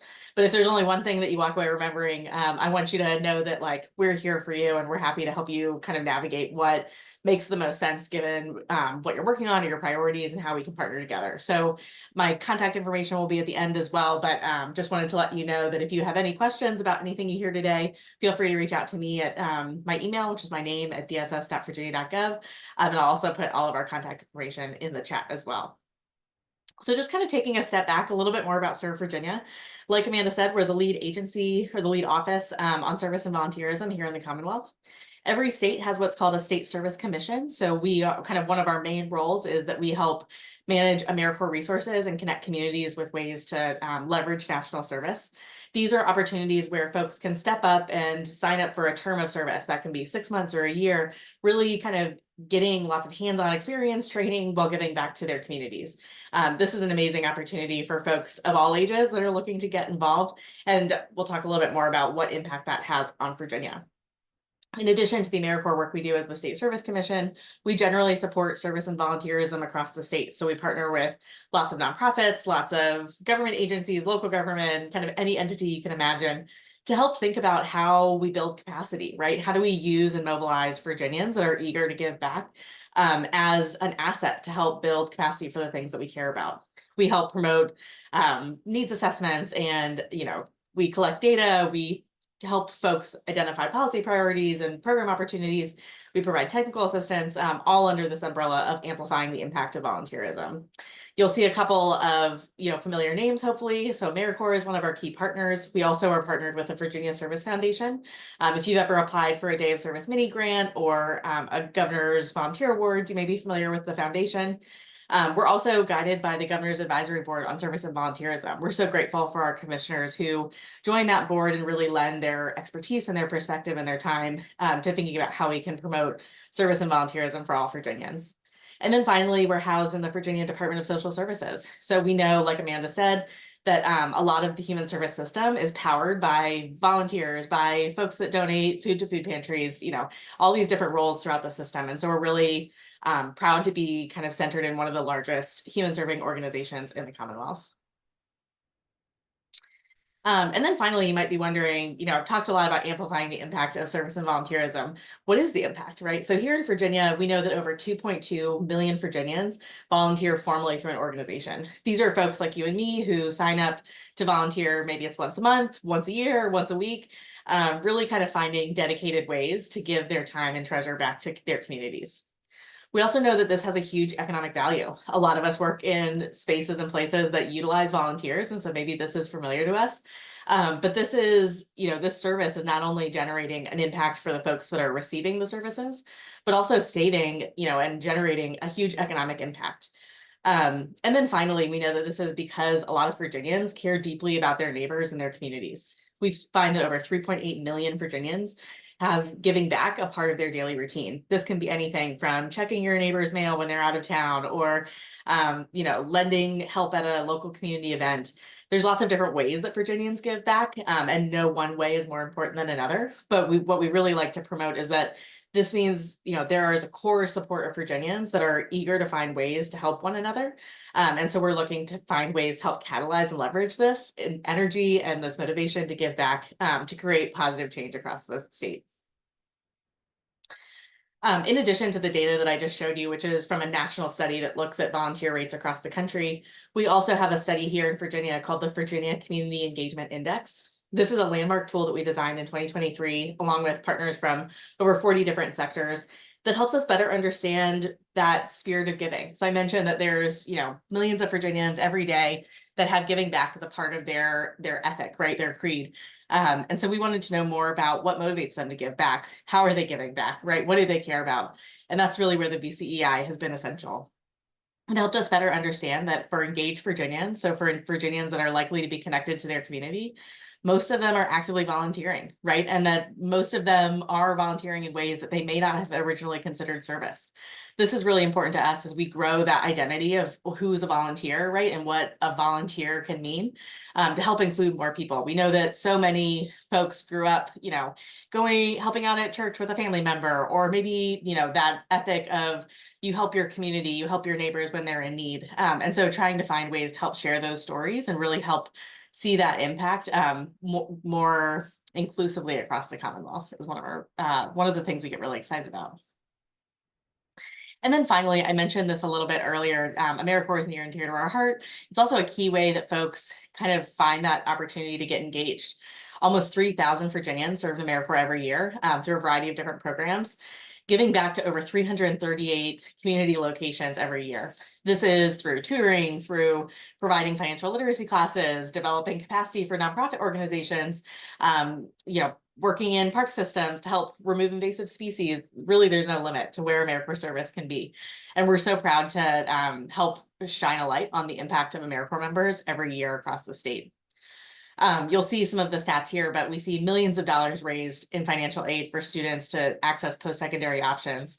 We see thousands of Virginia students that are impacted every day by their work with an AmeriCorps member, whether it's on literacy or math tutoring, STEM enrichment activities. Really, there's no limit. And then also thinking about the impact on these AmeriCorps members, right? So 3,000 Virginians is a huge number, but that's also not only 3,000 folks that are out in the community serving, but that's 3,000 people that are getting the training and experience helping others in communities. And so we find that that's really important to kind of think about not only the benefit to kind of our state at large, but also to the members themselves as they develop those civic muscles through service.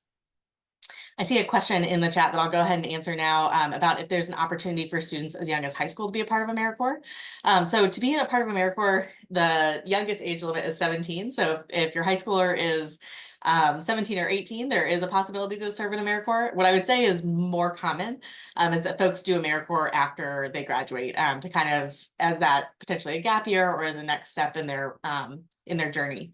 We do partner with a lot of schools, kind of thinking about their service learning requirements, thinking about how students can get involved in serving others at a young age. And so, you know, I'll touch on that a little bit more a little bit later, but we are really thinking about how to instill that ethic of service in our youngest Virginians as well. So that's a little bit about who we are, right? We're folks that care about service and volunteerism and care about it in a lot of different ways. But our main role is to help facilitate, convene, and gather, right? And so what we do is only as a result of what our sector does. And so we're so proud to come alongside you all to really think about how we, as not just serve Virginia, but we as a state can really make a difference. And so I'm excited to kind of issue the invitation to join in our state service plan. If you've been familiar with Serve Virginia, you may know that we have that we create a 3-year state service plan every 3 years. The last state service plan ended at the end of 2024, and we are unveiling the 2025 to 2027 state service plan at the Virginia Volunteerism Summit in May.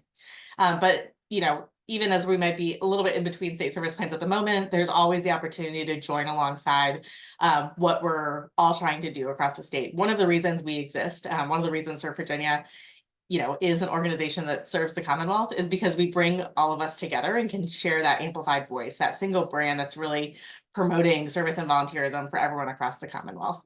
And so we're excited to have you join with us in this effort to promote service and volunteerism, get more Virginians engaged, and find opportunities to really strengthen our communities. A couple of highlights from the past 3 years. We were able to create and share a new campaign that organizations like yours can utilize across social media and emails, really kind of being that singular brand for volunteerism to help kind of get your message farther. We also were able to raise the minimum living allowance for AmeriCorps members serving in AmeriCorps state programs, which really helps to promote the opportunity, make it more accessible for folks from across the Commonwealth to serve in AmeriCorps. We also collaborated with our partners. So many of them, I'm sure many of you might have been a part of those efforts, but we've really collaborated to find new ways to recognize amazing volunteers. I mentioned we launched the Community Engagement Index in 2023, and we found new ways to continue connecting partners with resources like AmeriCorps Vista and other training and technical assistance to really focus on how we can address community needs across sectors. This is only a small part of what we as a sector have been up to over the past 3 years, but I just wanted to call out a couple of the big wins that we've seen as a result of coming together under the state service plan to kind of identify these shared priorities. There will be a new state service plan, like I mentioned, released in May. And so there will be a new set of kind of North Stars to follow. But I'm excited to invite you to come along with us as we kind of map that path forward. And key parts of that. So part of what guides the state service plan is kind of these 3 core strategies. So when I say new North Stars, maybe that's not exactly accurate. New routes to follow towards our North Stars, which are these 3 key strategies. We really believe that these 3 interrelated strategies are what power our work, right? It's what makes us most effective as a sector, as a force for good. And so the 3 strategies that we kind of use to help coalesce and organize our work is building a stronger culture of service, volunteerism, and civic engagement, building a more representative, integrated, and aligned network of partners, and building a more robust resource and support infrastructure. These are a lot of words, and I understand they can be kind of buzzy. Really what we mean by this is, making Virginia a place where everyone knows how to get engaged, really bringing people together so there's not recreating the wheel. We hear that a lot. And then finally, making sure that as a sector, we have what we need to get our work done. So let's talk a little bit about what this can look like in communities. First, I mentioned this briefly, but we have campaign resources, toolkits, kind of everything you could need. We know that a lot of times, I always laugh when people think like, or when people say like, can you give this to your communications team, right? Or you're like, can you give this to your communications director? And it's kind of like, that's one of many hats that a lot of us wear, right? And so as we think about kind of where organizations or agencies or institutions may need capacity, oftentimes it's around that communication angle. And so we have a lot of communications resources that are available for you and your organization to share, to use, to help promote your opportunities, right? This isn't making them serve Virginia volunteers. This is more of us lending you the resources that you need to help kind of promote the opportunities at your organization. So if you go to servevirginia.org and click find resources, you'll be able to find all of our partner toolkits. We share kind of relevant graphics to be able to share about kind of big initiatives that are going on across the state, as well as kind of evergreen content that you can use any time of the year to help promote volunteer opportunities through your organization. We also are pretty active on social media. So if you need content to reshare or to spread the word, you can always follow us on Serve Virginia across all the platforms to be able to kind of help build out your communications presence. And then the VCEI I've mentioned a couple times, but this is my big pitch. The VCEI survey is available now. So you can take it, you, your community members, everyone you know can take the survey and really share your perspective on what it means to be a Virginian who cares, right? And so we want to hear from volunteers, from non-volunteers. This is a key piece of how we're able to better inform what we provide to the sector. And so we really want to hear from folks about what they care about, what their experience is volunteering, and what motivates them to continue to engage in this work. The survey was launched at the end of January. Like I said, it's available now through March 4th. And then we are going to share the results of the Volunteerism Summit, which I'll talk about more in a little bit. In addition to the evergreen graphics I mentioned, we have templates, all sorts of graphics that you can use to share the VCEI. And so we would love to have your help in really getting this in front of as many Virginians as possible. Our goal is to get 6,000 responses. This is close to a little bit over what we got last year. And so we really need your help in spreading the word. The VCEI is an amazing tool for Virginians of all ages, spaces, places, perspectives, to really kind of make their voice heard. And we really want to make sure that this is representative of all Virginians. And so we need your help kind of getting this in front of all Virginians. If you have any questions about the survey tool itself or how to share it, I'll throw my email in the chat. You're welcome to reach out to me, or if you go to servevirginia.org/VCEI or just servevirginia.org and click on the picture, you'll be able to find all the resources you need, and my contact information is there as well. Part of what we've learned from the VCEI is that there was a need for a better understanding of how to do this work in communities as partners, right? A lot of us feel really strongly about the programs that we offer, the services that our organizations offer, but we're not always speaking the same language with our partnerships. And so we often find ourselves in lots of coalition meetings, right? Lots of different network partnerships, hearing a lot of the same things, just said in different ways. And so one of the requests that we heard from the sector was for a better, more cohesive way to do this work. And so we developed the SERV framework based off of the VCEI data collected in 2023 to help really identify how we can cultivate civic capacity to then apply towards all of these community needs that we identify. So for example, how can we generate more volunteers, stronger volunteerism, to then be able to apply towards, a housing need or towards disaster response or whatever it is that the community might be identifying as sort of the main priority.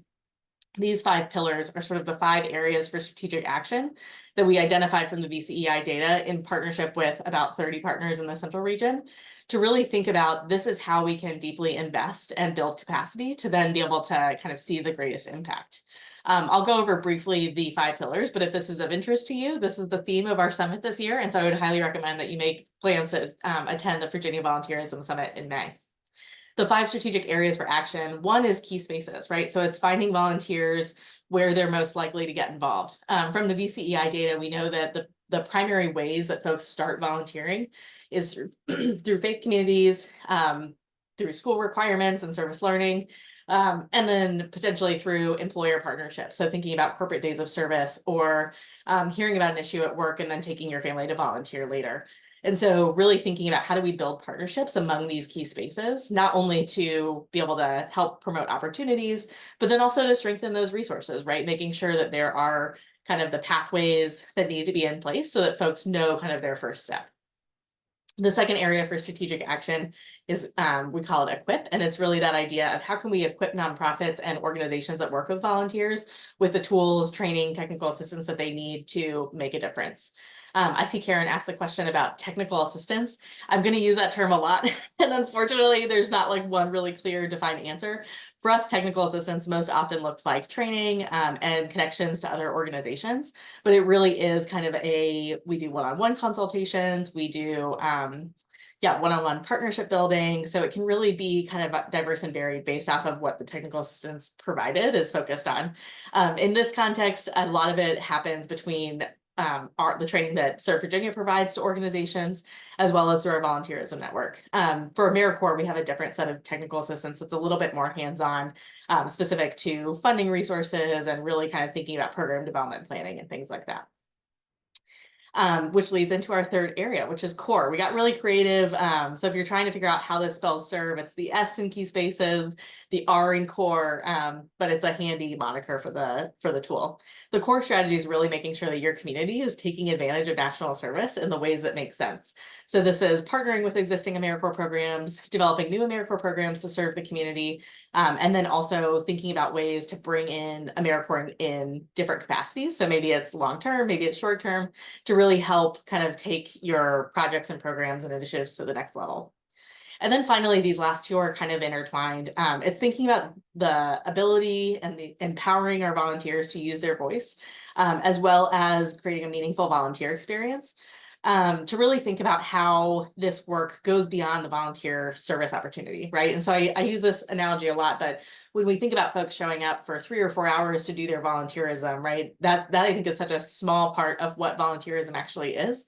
And so these two strategic areas really think about how are nonprofits showing up in spaces to help educate community members about their issue, about the need for community action. And then finally, how are we empowering our volunteers to do the same? And really making sure that they have meaningful experiences that help them be better volunteers and advocates in the future. Just highlighting a partnership here with 211. We've really been intentional about thinking how we can make sure that volunteers themselves know about 211 Virginia, 988, these different resources that they can help promote when they're out volunteering. So if I'm a food pantry volunteer and I'm, helping to hand out groceries at a food pantry, and somebody asks about housing resources or talks about a utility bill that's gonna, or a utility that's about to be cut off, I can recommend that they call 211 for more resources, right? And so it's that kind of support that we're looking to help connect organizations and volunteers with so that they can be the most effective advocates in their community. And we also have a strong network of organizations across the state that do this work on the ground. And so a lot of our technical assistance will include connecting folks with resources like local volunteer centers, United Ways, different organizations that might focus on connecting community members with opportunities to volunteer. And so this is just a few of our Virginia Volunteerism Network members. We're so proud of the work that they do in communities and glad to be able to help support and complement the training and resources that are available to nonprofits with our technical assistance offerings. And so I would highly recommend if you are an organization and you want to be listed with a volunteer center, these are great partners to consider. These are also great partners if you're thinking about how to connect the people that you serve with opportunities to get involved in their community. Volunteer centers will often have those pathways. So whether it's trying to get youth involved, so like those middle school, high school students that are looking for volunteer hours, they should check out volunteer centers in your community. You can also think about older adults that might be looking for that 2 or 3 hour commitment. Volunteer centers can often help you find the right opportunities given whatever circumstance or situation you're in. And then finally, another way that we're bringing partners together is under ways that we're leveraging AmeriCorps, right? And so I talked about AmeriCorps a little bit earlier and the amazing impact it has on the Commonwealth. We're also looking at how we can apply AmeriCorps almost as a solution in and of itself. And so the Youth Mental Health Corps is going to be bringing AmeriCorps and non-AmeriCorps programs together to really think about how we can address the youth mental health needs across the state while also equipping and training the next generation of youth mental health practitioners and leaders. And so launching this fall in September, where we'll have a youth mental health corps program that will include over 75 members that are going to be directly serving youth ages 13 to 24, 29, depending on what type of service.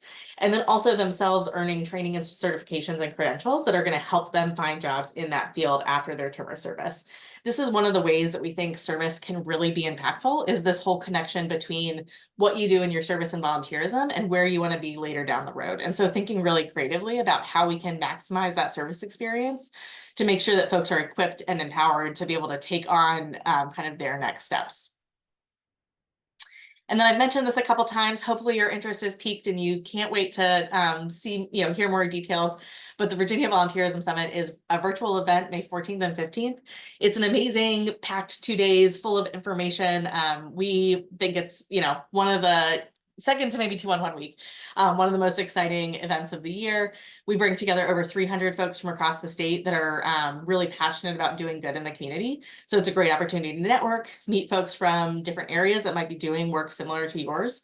And then also learning from inspiring national keynotes. We have over 25 different sessions that we're going to be offering kind of based around those serve action, strategic action areas. And then also lots of opportunities to learn new things and, find new resources that might help you in your work. And so would highly recommend folks check out attending the summit. Registration starts, I think, at $75 for individuals, and there's a group rate. And if you're interested in discount codes, don't let the registration fee be, a deterrent. Feel free to reach out and we'd be happy to work with you in your circumstance or situation. We also would highly recommend bringing groups. And so if you're interested in bringing board members or leadership or anything like that, let us know and we'd be happy to help work with you on a group rate.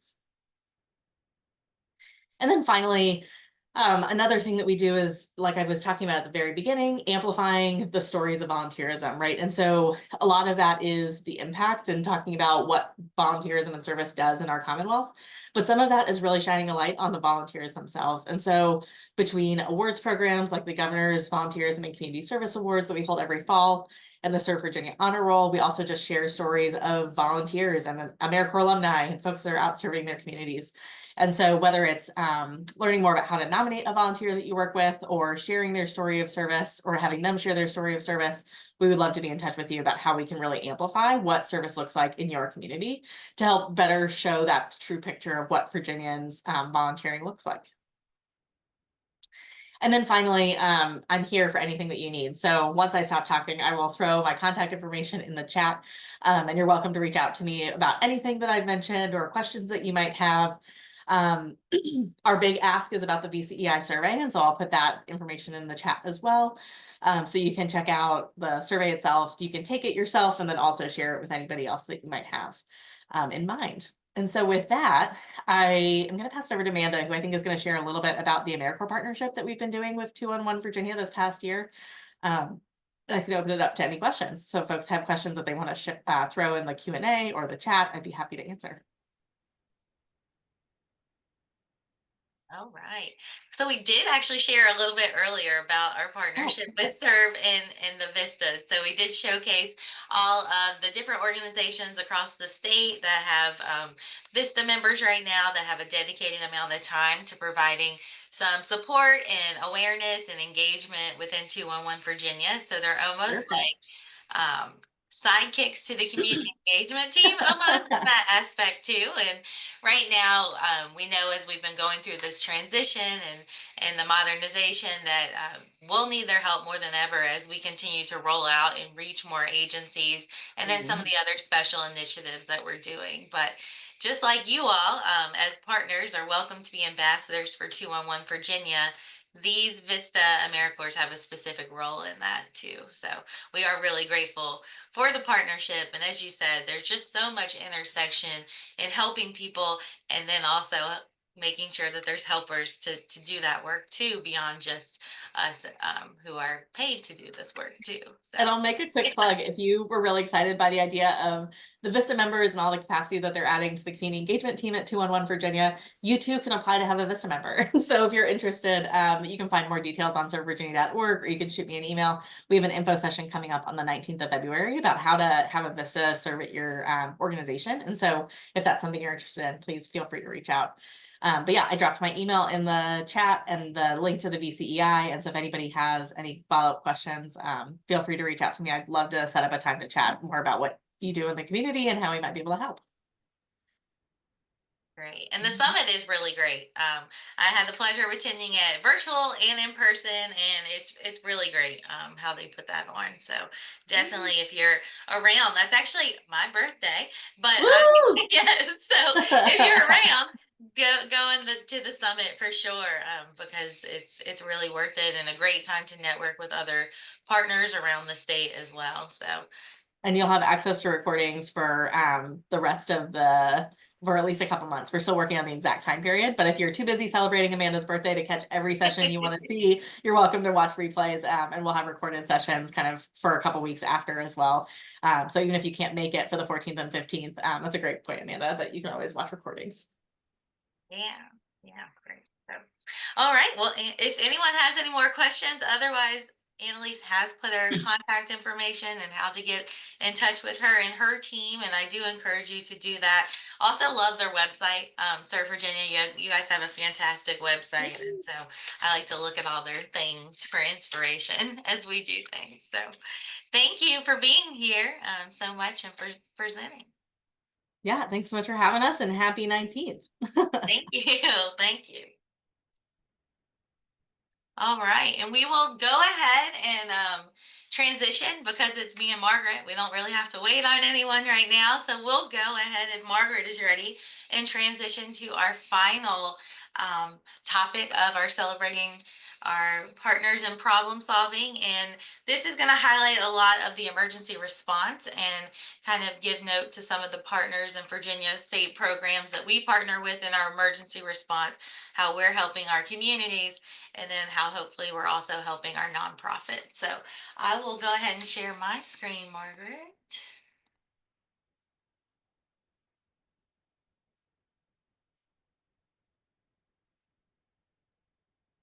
And I will plug that this presentation or an adaptation of this presentation, along with the 411 or 211 presentation, are presentations that the community engagement team can do for your staff or for your communities. Anytime you want to host, these are presentations that we already have put together, and we can do them kind of at a moment's notice. They can be 5 minutes all the way to an hour plus. And then if you want their creativity and putting together a fun game for your team, I'm sure they wouldn't mind that either. So, all right, we will roll into 211 Virginia, your partner in emergencies and disasters. And I did want to start off encouraging anyone in the chat that if your organization also does some disaster response, just to kind of give us a thumbs up, or if you're involved in it as well. We know that Health and Human Services play a major role in disaster response, both before, during, and after. A lot of that maybe community members are aware that a lot of the response, especially initially, is happening from our nonprofit organizations on the ground. So whether that is our volunteer and capacity building agencies, our sheltering, our food, so many of those are happening because of nonprofits and health and human services that exist in our community. So we just wanted to kind of recognize you and also recognize you as a partner in this problem solving when it comes to disaster response. And so today we'll go into a little bit about our partnerships, our capabilities, and then highlight the most recent response within Hurricane Helene. We'll also share some just data points of other kind of disaster response that we've been involved in over the last decade. I don't know if we'll cover 19 years, but certainly the last 10 of those. Yeah. So, 211 is available, of course, on blue sky days all the time, 24/7, 365. But on those gray sky days, we are available for persons needing information and special resources. So, of course, we want to be there in preparation by helping sharing information and resources, but we're also there during as part of the response. And then after disaster, providing that after disaster recovery type of information. So 211 is essentially an information network. We don't reinvent the wheel, and we refer out whenever possible in these scenarios. We know that there are other agencies, both state and some of our nonprofit organizations, that and also for-profit organizations that do this work. And so 511 with VDOT, we will refer out for road conditions. That would be nearly impossible for us to keep up with every type of road condition. If my street's been plowed or if this has been done. So we do refer to 511 when that for all kind of road conditions. With that, also, if a municipality has 311 set up, we do refer to 311s in often your local community government when they're responding. Especially for snow removal. Snow removal is a hot topic all the time, I think, for 211, and so that's why we reference it. And then utility companies for power outages. If anyone calls us and says that their power's out, we may be able to locate who their provider is, but we're always going to encourage them to contact their utility company. And then when it comes to hurricane evacuations and knowing your zone and what zone you're in for hurricanes, we refer out to knowyourzone.org.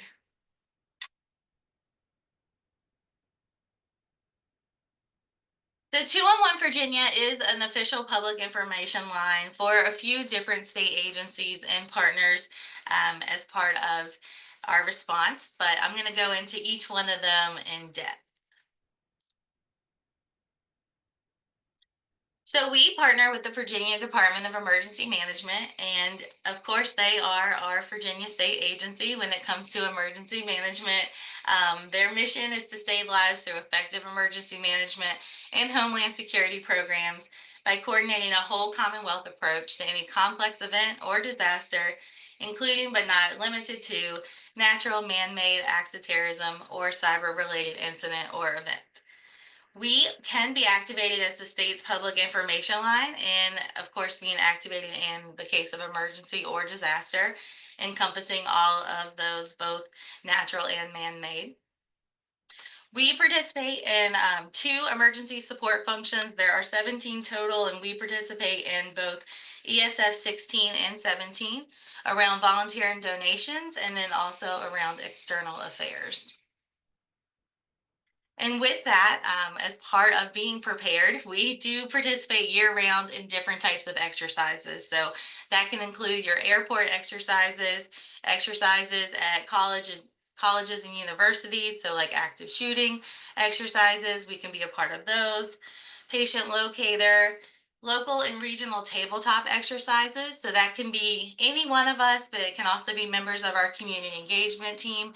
A lot of times tabletop exercises are kind of the best way for communities to know what type of resources they have available to call on in the event of a real life emergency. And then probably the most interesting is that we partner with Dominion Energy to be their nuclear power. So we also do and participate in nuclear power station drills annually with them. So not everyone can just activate 211 Virginia, though we are available 24/7, 365. The governor can, of course, activate us whenever he says that we're in a state of emergency. We kind of automatically know that we're activated.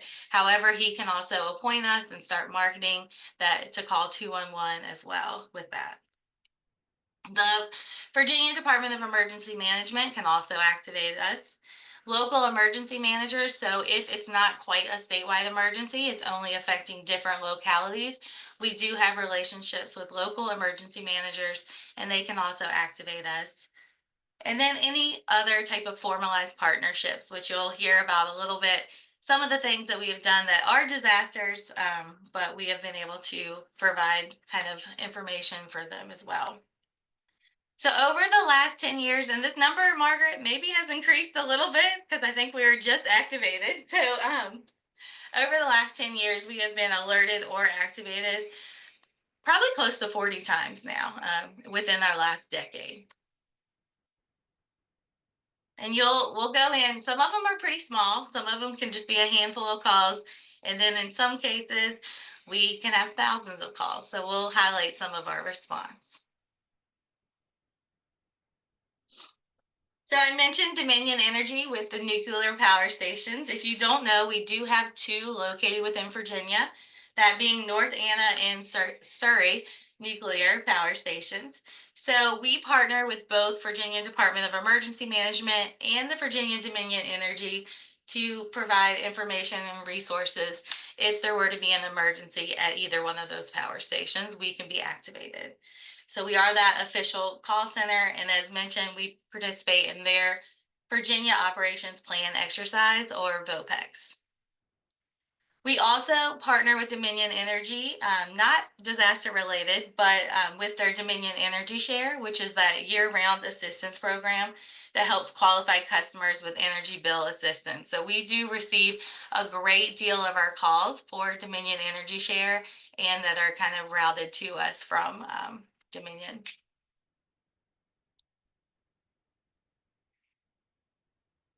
And so another kind of emergency management partner is the Virginia Department of Health. And so, of course, everyone hopefully knows about the Virginia Department of Health. They're our state's lead agency for public health policy and advocacy.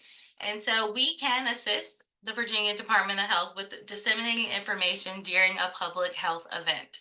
And so we have served as the public health inquiry line Ask VDH3, which was during COVID, if you remember, when they were staffing up their contact center or their call center. We were able to go ahead and do that because we were already staffed and we already exist, and we had the infrastructure in place and the cloud-based systems. And so we were able to answer that Ask VDH3 hotline during COVID. We've also assisted with other public health threats such as the flu, influenza, Ebola, German measles, and Zika. And so since 2020, and I think most of these calls are not, they're down now with COVID, but this was quite a time. I did not work in 211 Virginia at the time. I was still with our agency though, but I do remember this. I had a separate response, but during that time, 211 Virginia responded to over 55,000 COVID inquiries, disseminating critical and accurate information. And so we were there from the beginning. We were there when there was just some general talking points, a lot of uncertainty within our communities, a lot of limited testing available, and when those testing sites started popping out, and then through the whole evolution of it too, with the pandemic, from vaccination sites, those local health departments, the pop-ups, the drive-throughs, and all those other helping programs, we helped disseminate that information. And then we also had some other partnerships with some other state agencies doing some other information distribution during COVID. COVID was a time. I know Margaret, like, she was there and she was in it, but it was definitely a critical time where 211 Virginia really stepped up for our communities, and of course resulted in a very high contact volume during that time. And then the Virginia Hospital and Healthcare Association, they're an association comprised of over 26 member health systems representing 111 community psychiatric rehabilitation and specialty hospitals through Virginia. This is really a unique partnership that is, again, more so kind of by the other partners that we have. But if a hospital has and participates in their patient locator and activates it, 211 Virginia can support it, both for the patient locator and the family reunification. So if there is a mass casualty event or an incident, we can provide that real-time information, including the hospital locations of persons involved in the event. We have limited information that someone can provide, and then we can kind of match them and let them know what hospital their loved one is at, and then they can do that call. In 2019, we did staff up for patient locator in response to the Prince George bus crash and provided 48 individuals with real-time information on their loved ones. And so, as I said, if a hospital participates this and activates it, we can be part of it. Otherwise, this is something we kind of do on a limited basis whenever there's an opportunity for it.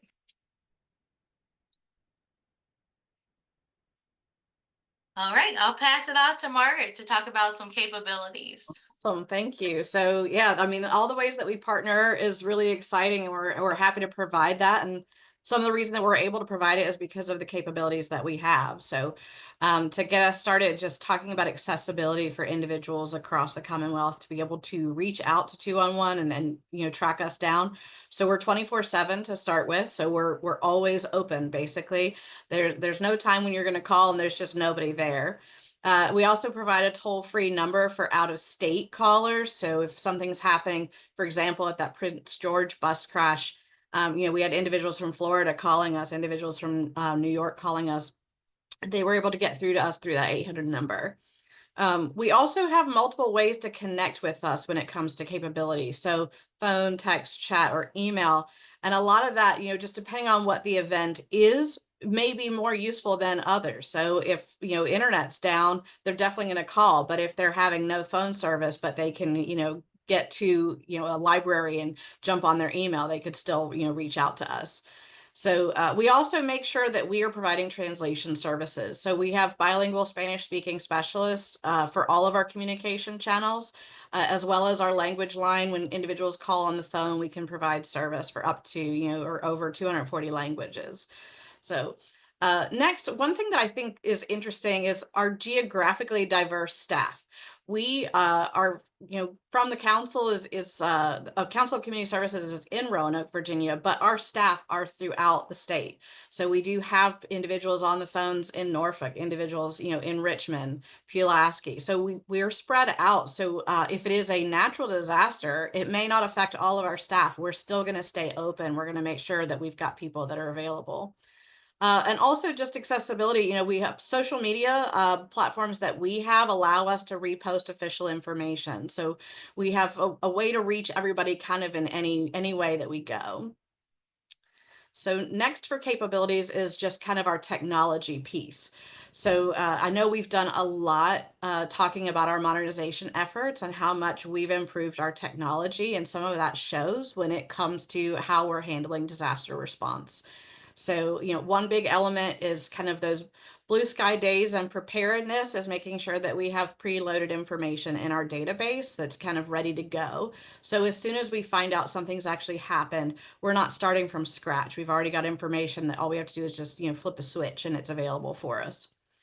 We also use cloud-based database system and telephony system. So none of our material that we're getting to in day-to-day basis or even in disaster is set, on someone's specific hard drive. So if our systems crash, we can still go log in from somewhere else and still be up and ready to run. Same thing for talking about cloud-based communication. It's scalable. So if we start seeing we're getting more calls in than we can handle and people are getting busy signals, we can open up more lines pretty quickly, usually within 5-10 minutes, to make sure that nobody's, getting a busy signal, that everybody can get into the queue and then wait for a response. We also have the ability to email or text out referral information for resources. So our new system does a pretty quick job of just sending that information out fast. So that saves time for individual on the phone rather than us having to name out, a phone number, maybe hours of operation or an address. We can just shoot it to them really quickly, get to that next call. We do also use interagency chat via Microsoft Teams. So all of our community resource specialists and leadership for 211 are able to talk to each other quickly via Teams. We're not waiting for a certain phone call or a certain meeting to start. We can chat whenever we need to. As for our website, with the new information that we've got, now this brand new website, we had an emergency banner before. We have that still, but we're also going to be focusing on building out a disaster specific web page from our own website that can provide information and data. We've also seen in just the last year a huge uptick in the ability for us to use our automated text responders for basic information. So for example, with these snowstorms, we've been able to promote out to text the word snow to 247-211 and get preparedness information. So it's not that we're going to keep up with every moving, shifting point, but we're definitely going to have that automated information that can go right out. So we also have a dedicated disaster phone queue, and what this does is allows us to route calls directly to individuals that need just specifically disaster assistance, because when we ramp up to do disaster response, we're not turning off all of our other 211 work and all of our other partnerships. So that allows us to route, specific calls to specific individuals, which leads us to the last point on here. We do make sure we always have an up-to-date just-in-time training so that if we do need to ramp up in a large scale, we can bring in volunteers, train them for that disaster phone skill, and get them on the phones and helping people out.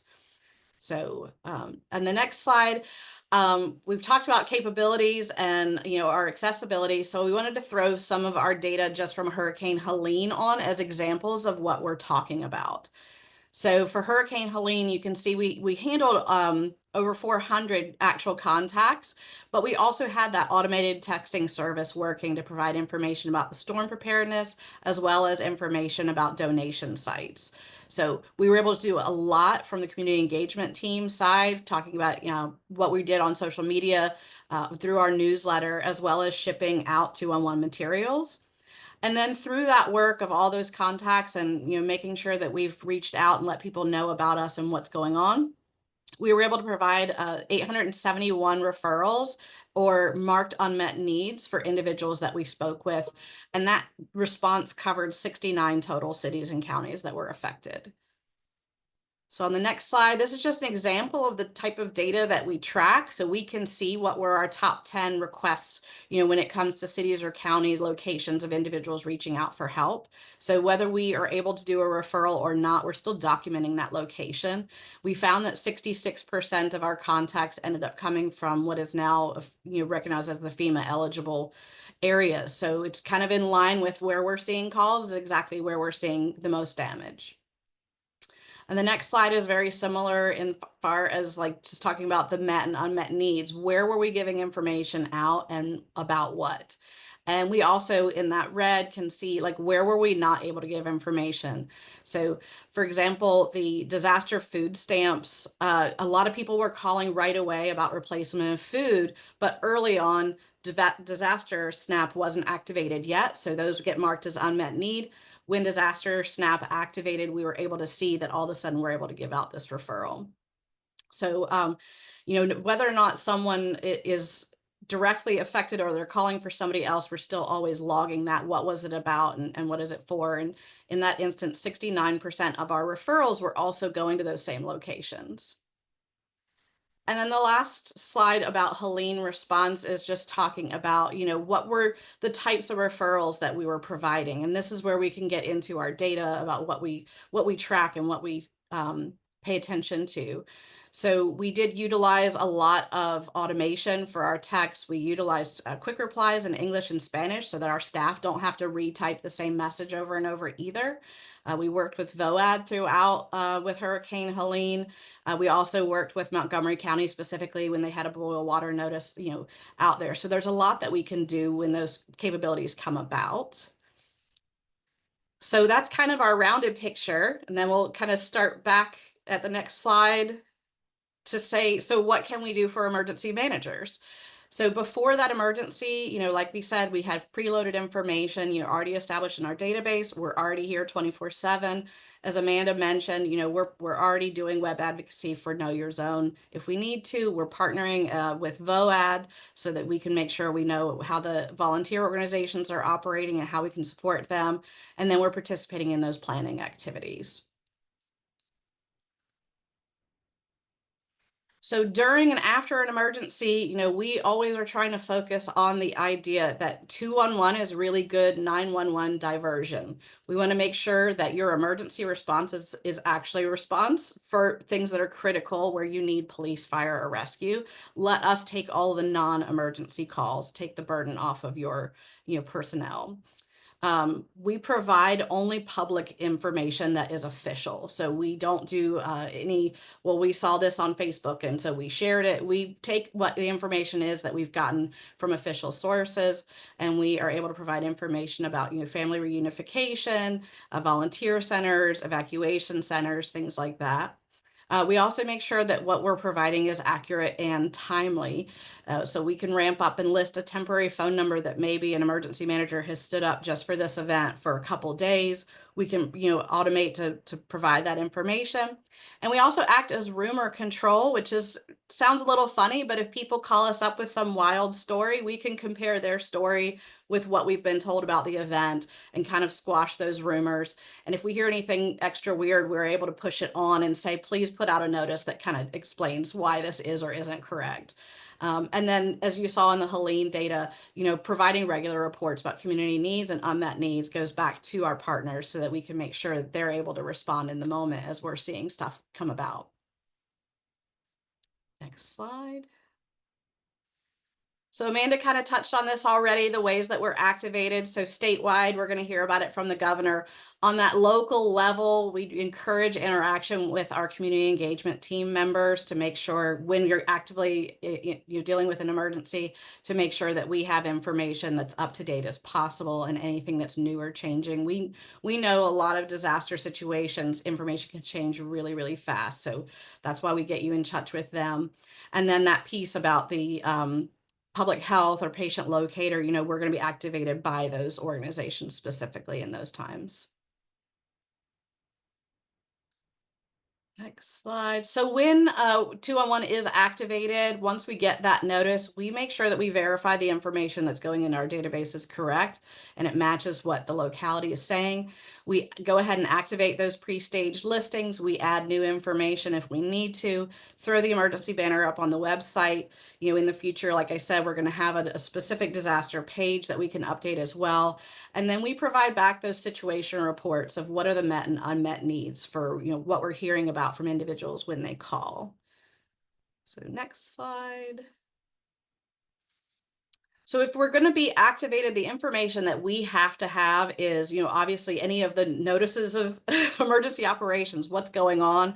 That could be our talking points, press releases, frequently asked questions, and then the situational reports. As you are giving situation reports, we want to make sure we've got updated information as well. And then anything else that's relevant. And the biggest thing here in yellow that you can see is we don't want a graphic with text over it. We can't copy and paste that into our database. So anything that you send us that's about activation or what's going on, we really prefer to be in a text format, Word document, email, that type of thing.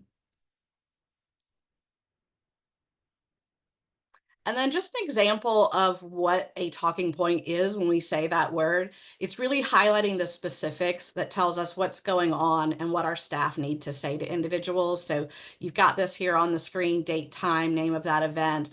Specifically, what we need is what actions do you want citizens to take? Because that's what they're going to call us for with questions is what do I do about XYZ? So we need to know what you need us to tell them. And then anything else, obviously, that's extra is helpful, especially when it comes to that rumor control piece. And then we always need the contact information of who is our point person when we need new information or we have questions. And then things that we usually are doing when we talk about disaster response is listing food, water, ice distribution sites, talking about specifically warming and cooling centers a lot as we're seeing climate shifts. Those are, becoming a really hot topic. Emergency shelters or evacuation orders are always helpful for us to have. We also, want to know about if there's any boil water orders for specific areas or cleanup details that we need to tell people about. That's helpful. We also, if it's something like a donation drop-off site, for example, hours of operation and location are pretty helpful as well. And then when it comes to outbound communication, we don't do any push notifications. We only receive inbound communication. So the way that you can make sure individuals are contacting us is add phone messaging, telling people to call in front of your current information on your phone. You can also add a notice to dial 211 to reverse to 911 messages. Link to our website on your websites, things like that, just getting the word out about talking to 211, calling 211. We also talk about placing announcements about 211 on your social media. We know a lot of people go in disaster right to social media to look for information. And then if there's going to be a press release, absolutely put a line in it that talks about reaching out to 211.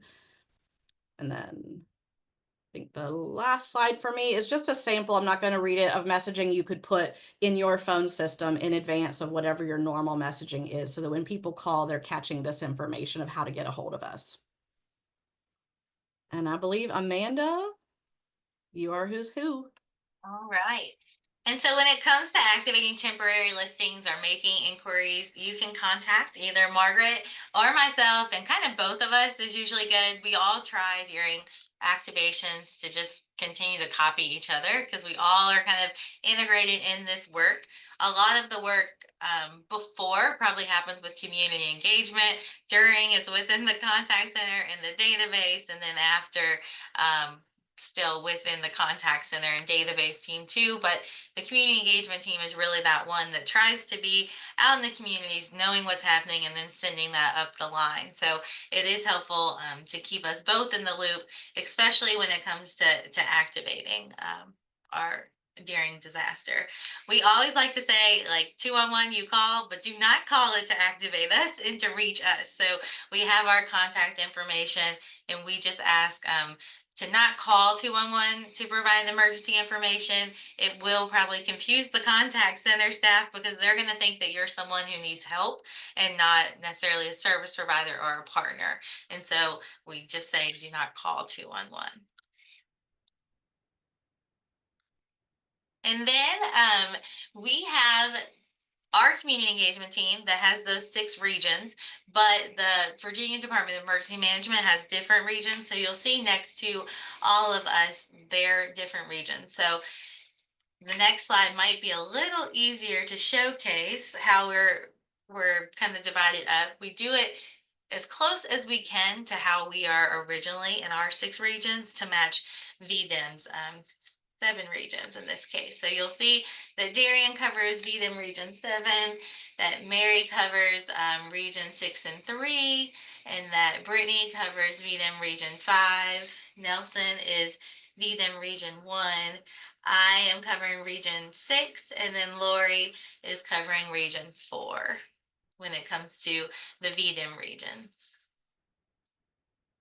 And so if you are involved in any, like a local emergency planning committees, the VOADs, anything like that, that you think that 211, hey, they should be connected, or if there's any tabletop exercises happening in your communities and you're like, 211 would be a really great resource for that, we do encourage you to connect and encourage your local emergency managers and anyone in this space to connect with our community engagement team, so we can be as best prepared and know who the partners and players are within our community. So when it's time to respond, that we have all that great information. And it is exactly 2 o'clock. I think that wraps up our presentation for your partner in disasters. And so we'll get ready to wrap up our entire week. It has been a long week. This has been a long session. So we do thank everyone for being here. I'm going to switch to our other slide set, and I'll turn it over to Lori to go over some other ways to connect with us. I don't see any questions for us, for me and Margaret, for the disaster response. So I think we're in good shape. The Virginia Emergency Management Symposium is actually happening in Roanoke this March. So we'll be presenting all this information again. So thank you. All right. Is my screen, it's shared? I'll make it big and hand it over to Lori. Okay. So again, my name is Lori Mann. I am the newly minted community engagement specialist in the Southwest region. If you've been here all week, you've heard me give this speech several times. I don't really have anything new to add.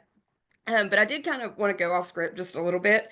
I haven't told anybody any of this. I just wanted to say, I'm going to give a little bit of a testimony to how important 211 was to the Southwest region during Helene. I do live in Smith County, right on the Washington County line.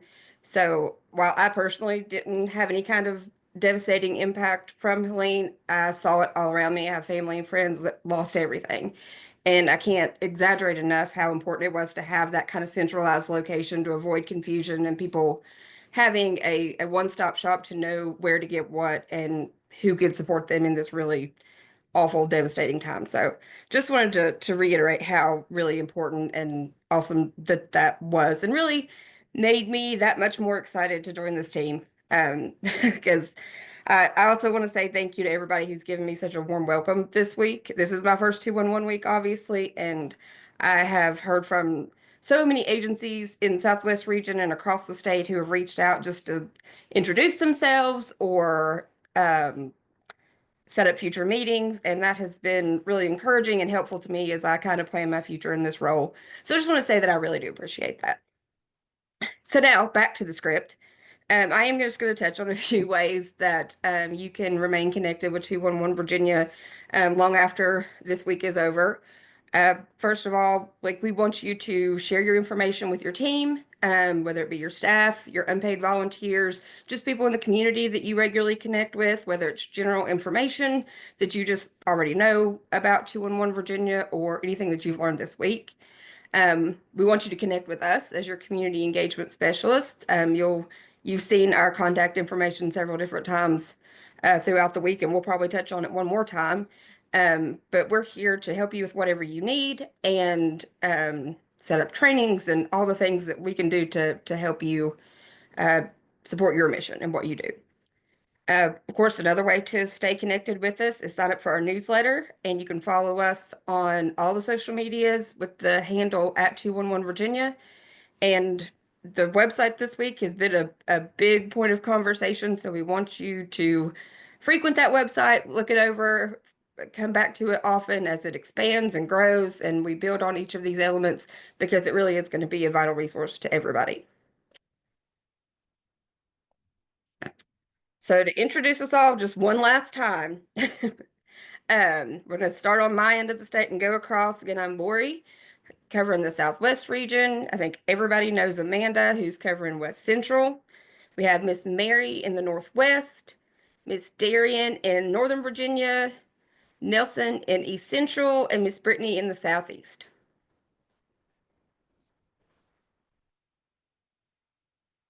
So a real quick way to engage with our social media, here's those QR codes where you can follow us from there. And I know that Annalise really went into this far better than I ever could, but just one more reminder to, if you're interested, to sign up for that 2025 Virginia Volunteerism Summit taking place May 14th and 15th, if you're not celebrating Amanda's birthday. And I'll send it back to the crew. All right. You can do both celebrate my birthday on the 14th and attend the volunteer summit. You can do two things. So just on behalf of 211 Virginia, our community engagement team and our contact center and our database team and Margaret and Rob, and I see Maya's on the call, and just the whole team, this has been a fantastic week. This has been a lot this last few months with our modernization, and we look forward to continuing to partner and provide some technical support and just continue to grow and make our communities really great and give the support that so many people need. And so we do thank you for joining us, and congratulations on earning your badges, detectives. And we'll do that drawing on Monday and let people know who won those prizes, and get your bingo cards in, show your badges, and just have a great rest of your day. And of course, happy Valentine's Day as well. So thank you so much. Thank you, everybody, for being with us. Thank you so much. Happy 211 Virginia Week and happy Valentine's Day. Thank you, everybody. Thank you, guys.